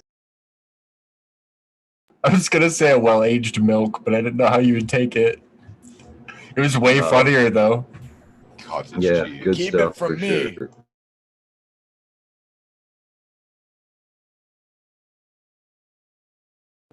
You guys are great. I wish you guys would have been there as well yesterday. It would have been a good, maybe would have made a great night even better for sure, and memorable. You guys are all awesome to hang out with. Better in person for sure. It's so bittersweet. You get used to hanging out with everybody every Sunday. So then when you meet up and it's not Sunday and there's missing people, It's even better, yeah. you know? You know what the issue was it was really loud there as usual, like I couldn't fucking hear nothing, I don't function well, my ears, because I'm old and I used to be in a punk rock band and I blew my eardrums out all the time, right? So now I can't hear, and so when there's music and shit, all I really wanted to do was just hang out and kind of talk to Eagle, but I was super busy the whole time and it was silly, so. Yeah, But I it had was a fun. super hard time hearing Eagle, and on the way home, on the drive back, we were talking about how it was like super hard hearing him, and we both like kind of at the same time were like, it was like Eagle live, like Eagle on live in person, because it was like you could kind of hear his stuff, and then they'd be like yo yo yo on the microphone, like half of what he was saying, you know what I mean? So it was super hard to Buffering. Yeah, exactly. Yeah. Unfortunately, I'm kind of monotone naturally. It's either soft and you can barely hear me, or it's why the fuck is he yelling at me? And my youngest daughter is cursed with that shit too, and it's terrible, but it is what it is. I also was just like eating edibles and eating edibles and eating edibles like all day long. And so then at some point Eagle's like, Kate's in her own world. And I was like, yes, Kate is. Like, Kate's like several hundred milligrams deep. So, Yep, I was right in there too, and I'm not much of a dabber, but I sure did dab a bunch, It's funny, I don't dab ever at home or anything, but when I'm out with you guys, it's like dab time, and I get diminished. I'll just say that. I get diminished, So you don't really dab, but you make this amazing rosin, huh? Well, I It's guess true. that's one way to maximize profit 100% there. But man, Able to keep his hand on the cookie Amazing. You're missing out for sure. You should indulge in yourself a little more often. I should. I prefer it still though, just pre-rosin. You know, I still like it just as hash. Just easier to handle for me because I don't have a decent dab rig or an e-nail or anything, and sometimes I find that to be more of a process than I really want to deal with. You know. But I can't imagine doing anything else with this product other than taking a nice clean dab with it. I think even putting it in a joint or cooking edibles or whatever people would like to do with it would be a complete waste other than taking a nice clean dab with it. So I 100% agree. I think there's no better, like, honorable way to take it straight to the face. like a horse hoof to the head. it's got to be time, isn't it? I just cleaned the bowl out. It might be cold enough to load another dab in there. No, we have like 7 minutes still. Chill, Eagle. I was just gonna say, Kate looks eager Fine. for another dab. She looks eager for another dab. Fuck it, then step out in the street, gunslingers. Let's see it. I must have missed the last one rambling or oh yeah, it was that fucking indigo again. No wonder I don't remember doing it. It's working you over, bro. I'm going back with that in mind, I'm going back for the indigo grapefruit is what I'm gonna try this time with that can't remember spirit. So are we doing another dab, Kate? Sure. I'm gonna try to cold start one though because I think that Yeah. All right, Brad, I'll roll with you. So I think it'd be interesting to bring up what was it sequence? Someone, or maybe Kate. Somebody brought up in our chat today about how many cannabis consumers out there, what the ratio was women to men. And I think it was Sequence that posted the statistic, but I was surprised to see that the women outnumber the men fairly decently. It was like what 58% to 42 or something. Yeah, something like that. I can try to find that so I can post it in here in a second. I'm doing a dab, which is way more important than science. Yeah, I was just surprised to hear that because going through, I drive past this. There's a dispensary right before where our grow is, where work is, and I can see the customers coming in and out every single day, and I don't see very many women coming in and out. I see mostly guys, so it surprised me when I saw those numbers. I thought for sure it would have been the other way around. I want to know how they actually. Well, I guess they could just count who came in that day or whatever, how many patients each place has, what number is men and which number is women. But what I thought at the same time too is I wonder how much of it is a boyfriend going to get his girlfriend something or a husband getting his wife something and he's not even getting it for himself. So I don't know how they count it, but I didn't. I think it's more shared of women have a fire connection and they don't need to go pay overpaid prices. I've That could found be this much as far as a man-woman comparison from sitting in some of these caregiver provisioning centers or whatever you want to call them these days, groups. And women, in my opinion, preferred to do dabs or buy dabs extracts more than flower from what I've seen. Being in a large room, people watching people go from table to table looking at everything. I was surprised to see that. I would have thought the other way, maybe a flower, but no, they lean towards concentrates more often. And that shocked me a little bit for some. I actually think that women most often go for edibles in my experience of selling things. Like that's what they're, you know what I mean? Like they're most And interested. vapes, edibles and vapes. Yeah. Oh, I guess I've never fucked with vapes. I don't really know about those, but yeah, definitely edibles. They'll do. Sorry, that was my experience too. Is all I was gonna say. I was gonna agree with you. My wife. She likes just edibles. She doesn't like smoking at all. She can't. She starts to cough on the littlest tit. So she just likes the edible. She says it's cleaner anyway, which I guess I can't argue. Or like one of my buddy's wives like won't smoke a joint and won't do a dab, but he got a Puffco and she'll do that. like, because it's a machine, so it's clean. I have no idea, but like, people are funny about shit, man. Still Actually with the have a- comment. I'm sorry about. Go ahead.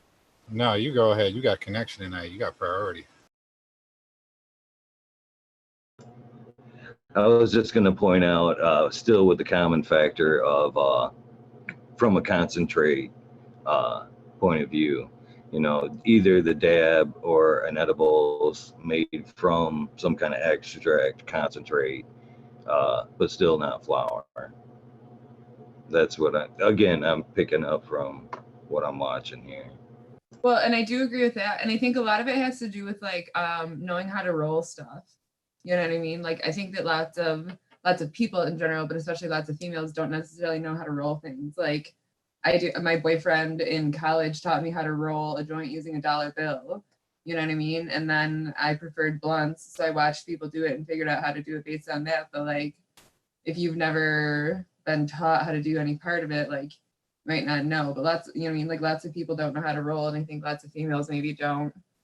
So that might be part of it too. You know what I mean? If you're like, if it's harder for you to consume it, you're less likely to buy it.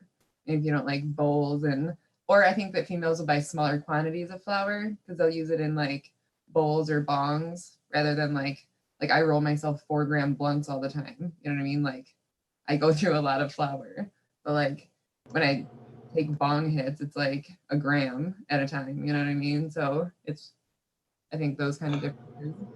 I just kind of thought Miss about Red this. doesn't roll. Go ahead. Is it, or could it also be a busy mom type thing where you've got shit going on, kids are going crazy, and you only got time for that quick dab before you got to get back to being a full-time mother, whatnot. You have time for one bong rip in the basement while the food is cooking. Yeah, that would be why dabs are way more attractive, because that dab's going to get you way higher than even a bong rip. Maybe. 100%. When you're busy, like I'm a single dad too, so I guess the same applies in that aspect. Like when you got to run away and get a buzz really fast, that's the fastest fucking way, easiest way, no smell way. Oh, I wasn't implying that to Kate, but in general, I'm wondering if that's another reason why the concentrate or the choice for the quick dab.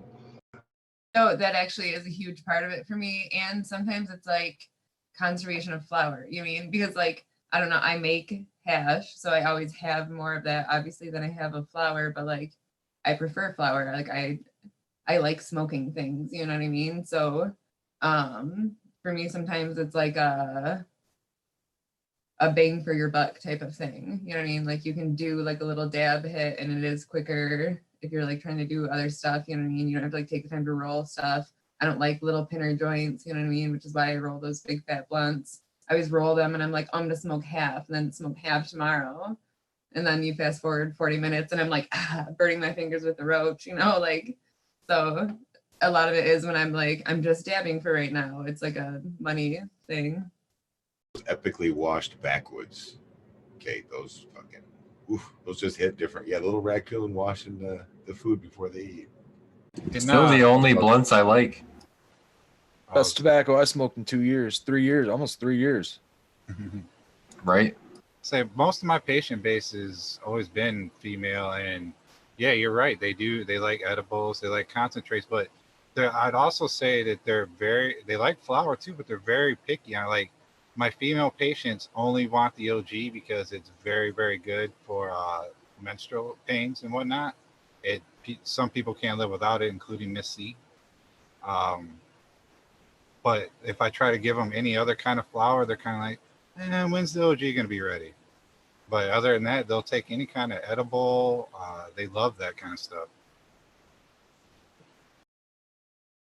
Just on top of your, it makes me laugh, and I just happen to know this stupid fact.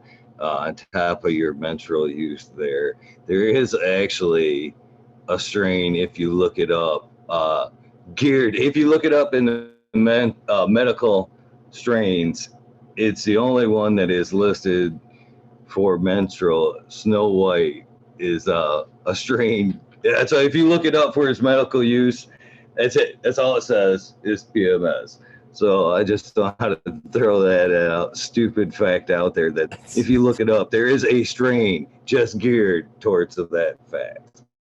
It seems almost like an oxymoron to name the strain Snow White. Yeah, I never considered that fact, but yeah, that is pretty fun. I went to a cannabis convention one time and I walk up to these dudes' tables and they were like, hey, we make I don't remember how exactly they said it, but basically they had medicated tampons and I was like, do I look like I need those? And the guy was like, whoa, no, sorry.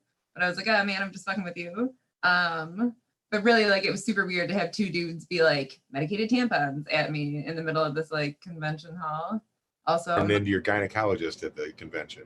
yeah, I'm about to dab this Durban poison, especially because I always think about people like making shit in their house at those. You know what I mean? And just like imagining these two dudes like fucking dripping whatever the fuck on tampons in their basement and then like slipping them back in wrappers was really fucking unsettling for me. So You think maybe they lick the package closed or something? That's a good point, Kate. I didn't really think about that. Like when you buy those products, you always got to consider how people are making those or where. Oh, since we're already down there. Started at Snow White. They said they say that they make sexual creams that are cannabis based that are fucking amazing for both. So just throwing that out since we were already down there. Abolish Downstairs nonsense. anyway. Abolish looks like he's got something he wants to say here. I have a lube that I developed for patients years ago, and it's got tons of testing and developed. It works. It's good stuff. It will change your sex life. That was a drop mic. That was an on-air drop mic. Silence followed. Tons of testing. You just never know what you're gonna fucking get into when you tune into this show, where it's gonna go. I just, You're gonna you laugh might be at some here, point. we might be there. All you can tune in and love us. That's all you can. We're gonna cover everything eventually. Just hang out long enough. High brow, low brow, no brow, unibrow. Yeah, but you need somebody to go there. I'm that guy. Just let us know. Galileo, Da Vinci.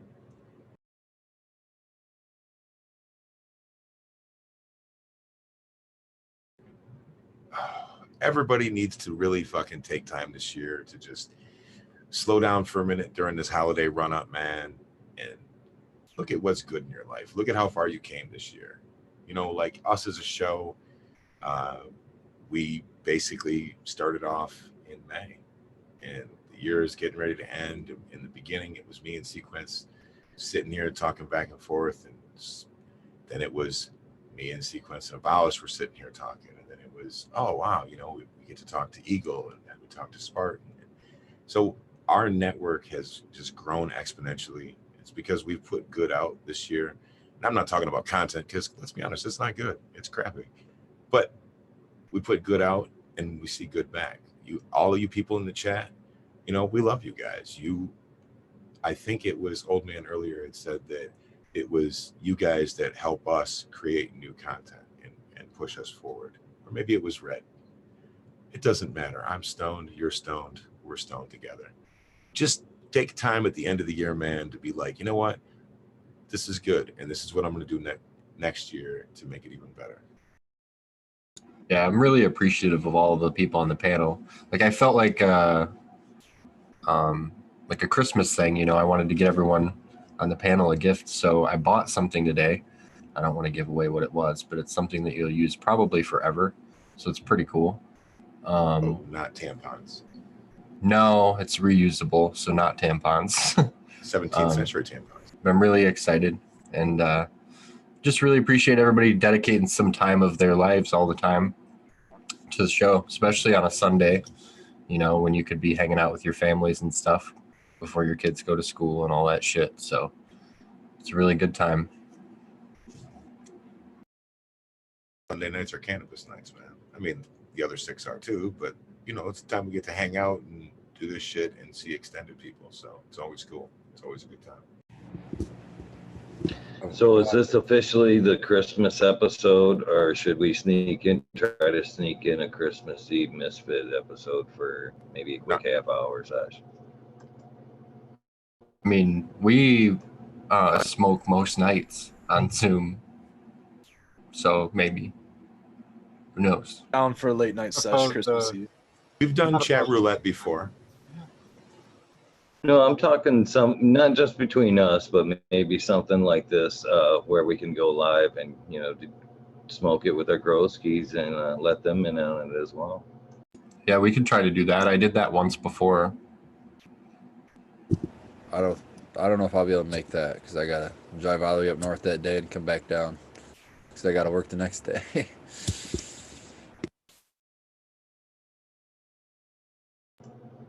Just throwing it out there. It'd be cool.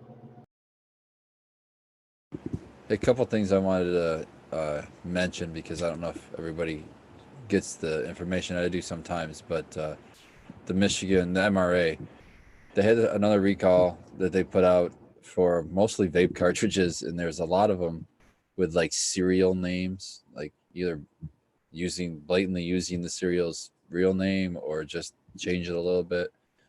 And a lot of them had surprisingly high levels of vitamin E in it. So, Like way high.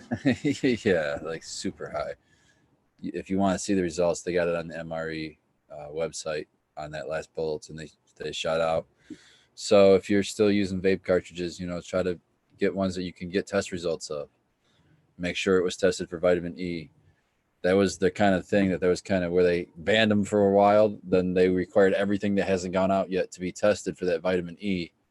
So it should have a test and it should mention the levels of vitamin E, and you want it to be 0.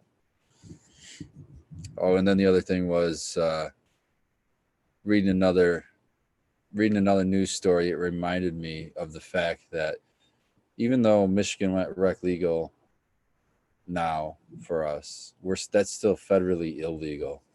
So the protections where the federal government can't spend their money to prosecute if you're following state laws is extended to the medical side, from my understanding. And then this article reminded me of it.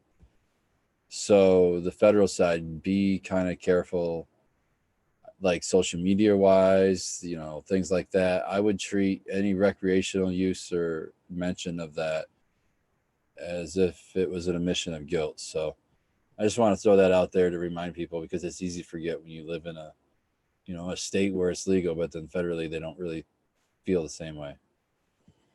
Hey, if you think you can qualify for a medical card, right now is probably the time to try to get one. I mean, you probably could get at the head of a line at the line at most of these places and not have to pay the extended tax, recreational tax. And B, I mean, the state's been dropping down the costs and adding additional requirements and things like that for everybody. So it's making it a little bit easier to do that and find a caregiver, or find somebody that knows where to go. A lot of places. I want to jump off that too, as well as your HIPAA rights as far as being a medical patient are going to be huge.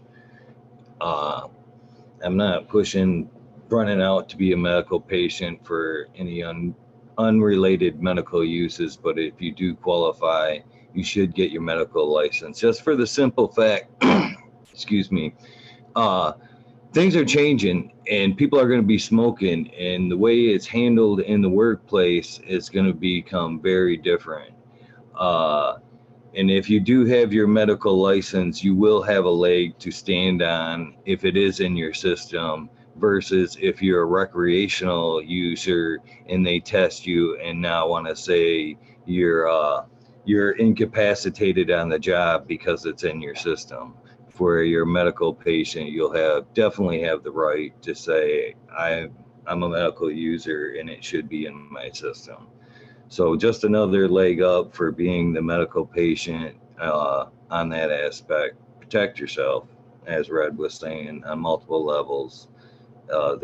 There's a reason for it, and stick with it. It's going to protect you. You can get a card for like $50 now. Like, just get it done. I heard that sequence. I spoke with a friend yesterday. He said the doctor was $60 and $20 to the state, so $80 to get his medical card. I mean, why wouldn't you protect yourself under the, you know? And Think good of it for like an 2 years. insurance policy. That's damn near $100 cheaper than what it used to be. Exactly. Not more. It used to be like $1.60, remember? And you got to remember, but right at the beginning, they were only good for a year. Now they're good for 2 years. I was happy when it changed to that. Renewals are Yeah. cheaper. You can renew online. Well, you have to go. You have to still do the whole process, but they give you a code and stuff. And you fill out the online paperwork, and you can literally get an email. Like I think it was the next day, back from them that said I was approved, and I can print out that email, and that's my card until the Shit, I didn't real know one. that. So I could go to dispensaries right now with this printed out piece of paper until my card. You know, I don't have to sit here and wait for my card to show up. That's what it used to be when I got my card in 2012. Was like you had to wait till you had a hard card because nobody was letting you in without it back then. Here's another fun thing I think for you guys to support the medical thing, and to especially support your caregiver community is get your license, get a caregiver, make something out with them, and then still grow your recreational 12 plants at your house. So it's a win, win, win. Overgrow.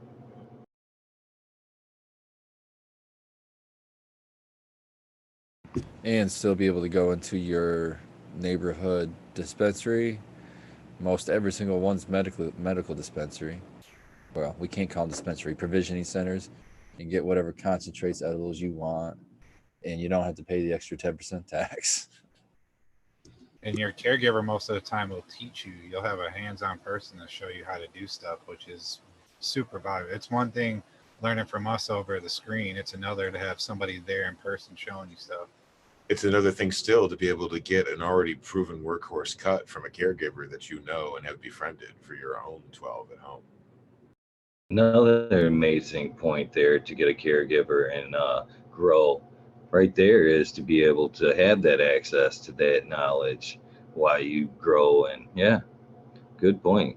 My first patient, he was my patient for a couple of years, and he had something I talk about all the time. He couldn't see, so he was using the Granddaddy Purple, and he eventually, I gave him a cut of it, and he was eventually able to drop me as his caregiver and go off on his own. So now he grows his own medicine. Cheers. Good job, man. I dig it. That's like the ultimate dream right there. You train somebody and then they break off and then they train another 5 people. Like it just keeps going. Ding, That's ding, cool. ding. Come on. I Hey, better come on. sit up. Everybody here, Last one. wasn't that first harvest, even if it wasn't the greatest, wasn't it the greatest? You know what I Was mean? for me. It's just like building a project and stepping back and, you're super proud of yourself and it's achievement, and you should be proud of yourself. It's self-gratifying and that flavor in your work, and you get to enjoy it for so long. I highly suggest getting some seeds, getting some clones, get started. There's Yeah. no cooler feeling than your first harvest. Like no cooler one for sure. It's like you watch paint dry forever and then you smoke it and it's insanely good. It's one of those reasons I switched to dry trimming, because I love the fact that when I'm ready to trim it, I could smoke it right then. Because still to this day, I don't care how many times I've grown the same plant, the same clone, I'm still excited to smoke it every harvest. I'm still excited. It's been a while. I want to smoke that one again. I roll those giant raw supernatural cones with my trimmers when I get my trimmer buddies to come over, and we smoke those giant raw supernatural cones while we trim. How big are those? It's like 2.5 ounces or so to fill it. That's the big boy. Like somebody's getting. There's married, one big boy. bigger called the challenge cone, I think, that takes like 1/4 ounce, or it's crazy, or 1/4 pound. I mean, That one I got a picture of me with on 4th of July last year. I think that's the daddy right there. The thing's the size of a baseball bat. How long did it take to smoke? It was daytime out when we started, and the fireworks were already going by the time we were down to like the roach in. So it took a good 2-3 hours probably.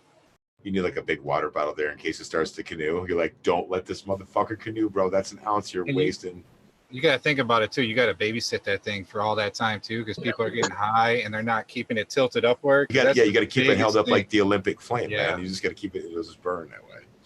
They burn pretty good, and what you can actually do is take the cardboard off in pieces so that it holds it up. That's what you're supposed to do with the cone. That'll help you keep from destroying that thing as you smoke it down. Makes good sense. Those things because they never work how they're supposed to. You know what I mean? So it always just ends up being like fucking like floppy, and people like passing around this like gross limp shit that they're like trying to take pictures with, but it's like sad and just Yeah, I'll have to pack one for our January thing. nobody's like put like the most of my premium weed in this thing. I mean, they were like, Trey Keith, I'm gonna pack in this big loose joint. Don't do those things. They're gross. It does fan leaf, the fan leaf cone. And if it's like a dirty like drink faucet or something, it's just leaking like some black goo. As somebody that's known from dragging around them big fucking joints and to every event, I just want to say, and Sequence touched on it too, a lot of people just pack them things because it takes so much material to pack them. So they roughly pack it loosely just so they have a giant joint. To where if you sit down and take the proper time to pack that thing nicely, it isn't as bad and floppy. You can smoke them all the way through. Yeah. Eagle knows it's an art form. Tighten it up, man. Tighten it up. That's right. While we're on this subject, and just because I hogged up so much room in front of his booth, and it pertains to this, I thought it was really cool, was a gentleman that had he had a Canagar wraps. They were already like tubes, can of tubes, and they came with a nice little press that you could press your Canagar in. And I thought they were really, really cool. And I just want to give him a silly shout out because I stood in front of his booth all night long and probably cockblocked some of his sales. But great gentleman, great group. Midnight Roots. They had some cool edibles too. But I was impressed. Me and Old Man got to smoke, and Kate got to smoke some of his pre-packed Canagars. But they were good, but I think they would be even better if you got to pack them. And that's how they came. It's empty tubes. So you didn't have to roll the Canagar yourself. You could just pack it with your own great herb. So I thought that was cool as somebody that enjoys big fat joints, but I'm not sitting down to roll me a Canagar at any time. And they were cheap, they were only like $5. I want to roll one of those things bad, man. I gotta get the stuff. Again, it'd probably be 100% better out of all your material, but if you don't know how to do it, man, it'd be an easy out. There's a guy that does that. Gets all the chlorophyll out of the leaves too, and then when he uses it, so they're like almost so yellow, almost see-through. It's supposed to make it a really smooth smoke, I guess. Sequence, I'll have to commission you to make the Canagars for my wedding, man. Let's do it, bro. Do it by May. I hate to interrupt all this, but it is 10:58. I know that Sequence is on the ropes with the dabs. He's hung in like a fucking trooper with Kate. I'm on the ropes? Yeah, the ropes, bro. All right, I'm hanging in there. Let's see 3 more just to end the show. Who's got it? 3 more? I don't want to break my rig. No shit.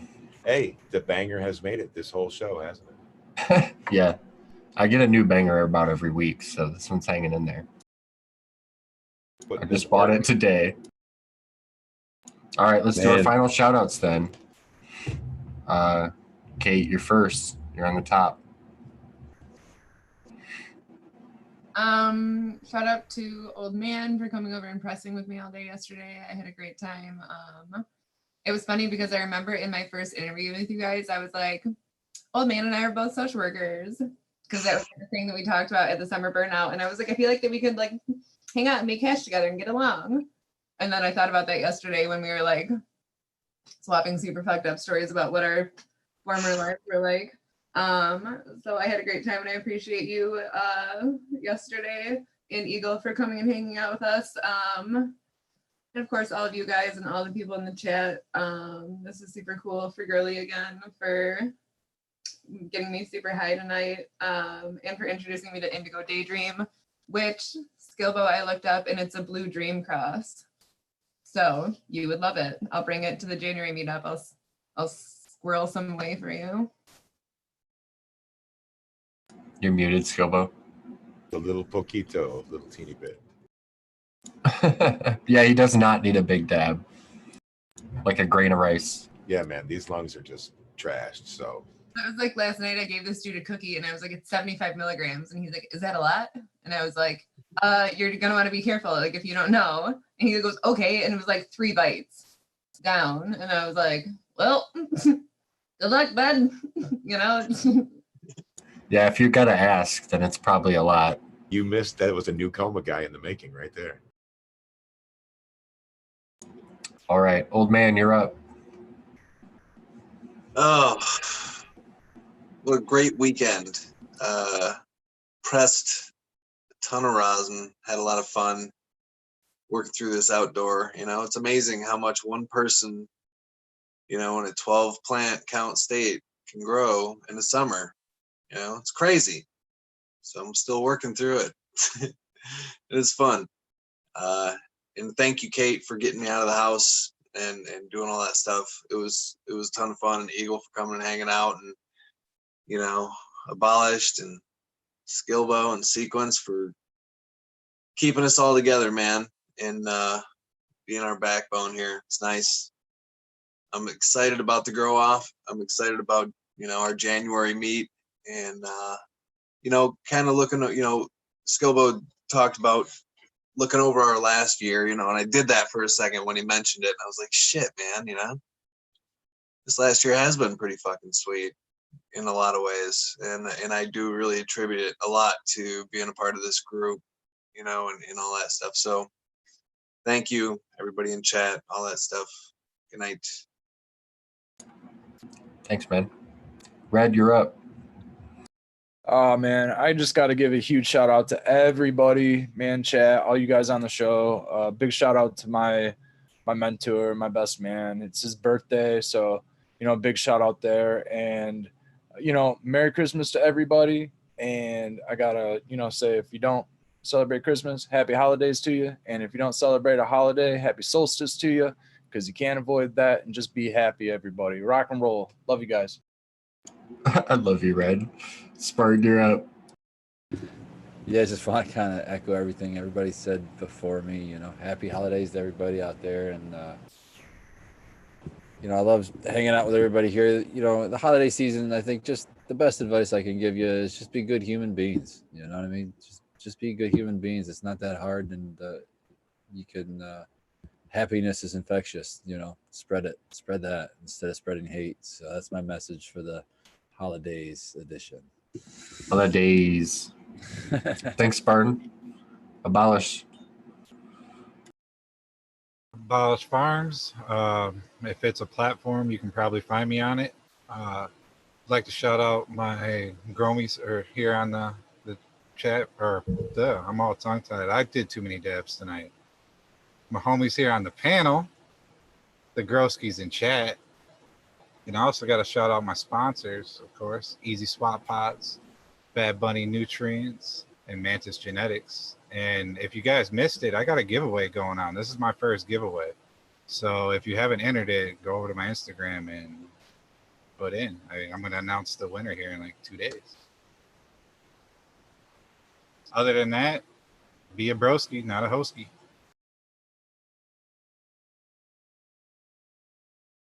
Thanks, Abolished. Eagle, you're up, my friend.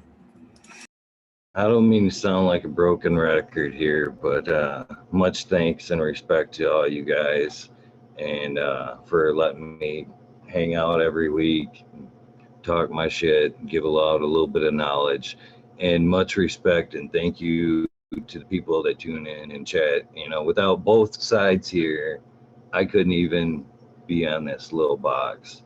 So I appreciate everybody on both ends of that. And hanging out with you guys last night, Kate and Old Man, was super awesome. I wish it could have been everybody in this box. It was awesome not only to hang out with you, but to meet other people in the community, some other growskis that hang out, and just, you know, that's why I do this. It isn't just for me growing the plant and getting that satisfaction and getting medication out to some great patients that need it, but it's getting out there and meeting the people and seeing the great look on their face and seeing the passion that they have for this plant. Really helps you. It helped me recharge my batteries, which was super needed to get out there and meet some smiling faces and shake some hands. And for those of you hopefully that tuned in tonight because of this handshake and that great conversation we had last night, thank you. Thank everybody. Be good to everybody. Help somebody. Instagram, YouTube, I'm much belated on some updates, but they're coming. Thanks for tagging along with me. Good night. Thanks, Eagle.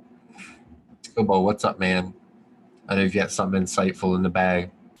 Skilbo1 on Instagram, Skilbo17 on here. I just listened to what everybody had to say. I'm reading what I see in chat, and it's like I realize what a positive outlook that this has all become. And this is the point when Abolish would make the cut screen, making fun of me for saying some old corny ass shit. But deep down inside, he'd know I'm right. You guys are good people, and I dig talking to you. You guys recharge my batteries, like Eagle just said. You know what I mean? And just be nice. Everybody knows what it is, man. Just be cool. Just treat everybody like you're in the sesh together, and you know what I mean? You don't judge people during the sesh. You just pass the joint, man. Just keep passing the joint. That's all you got to do right into next year. And we'll be right here next week.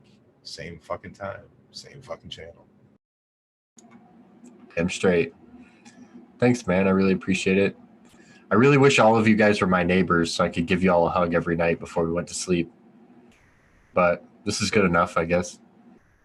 Thanks for joining us here on Sunday. If you like the show, please subscribe.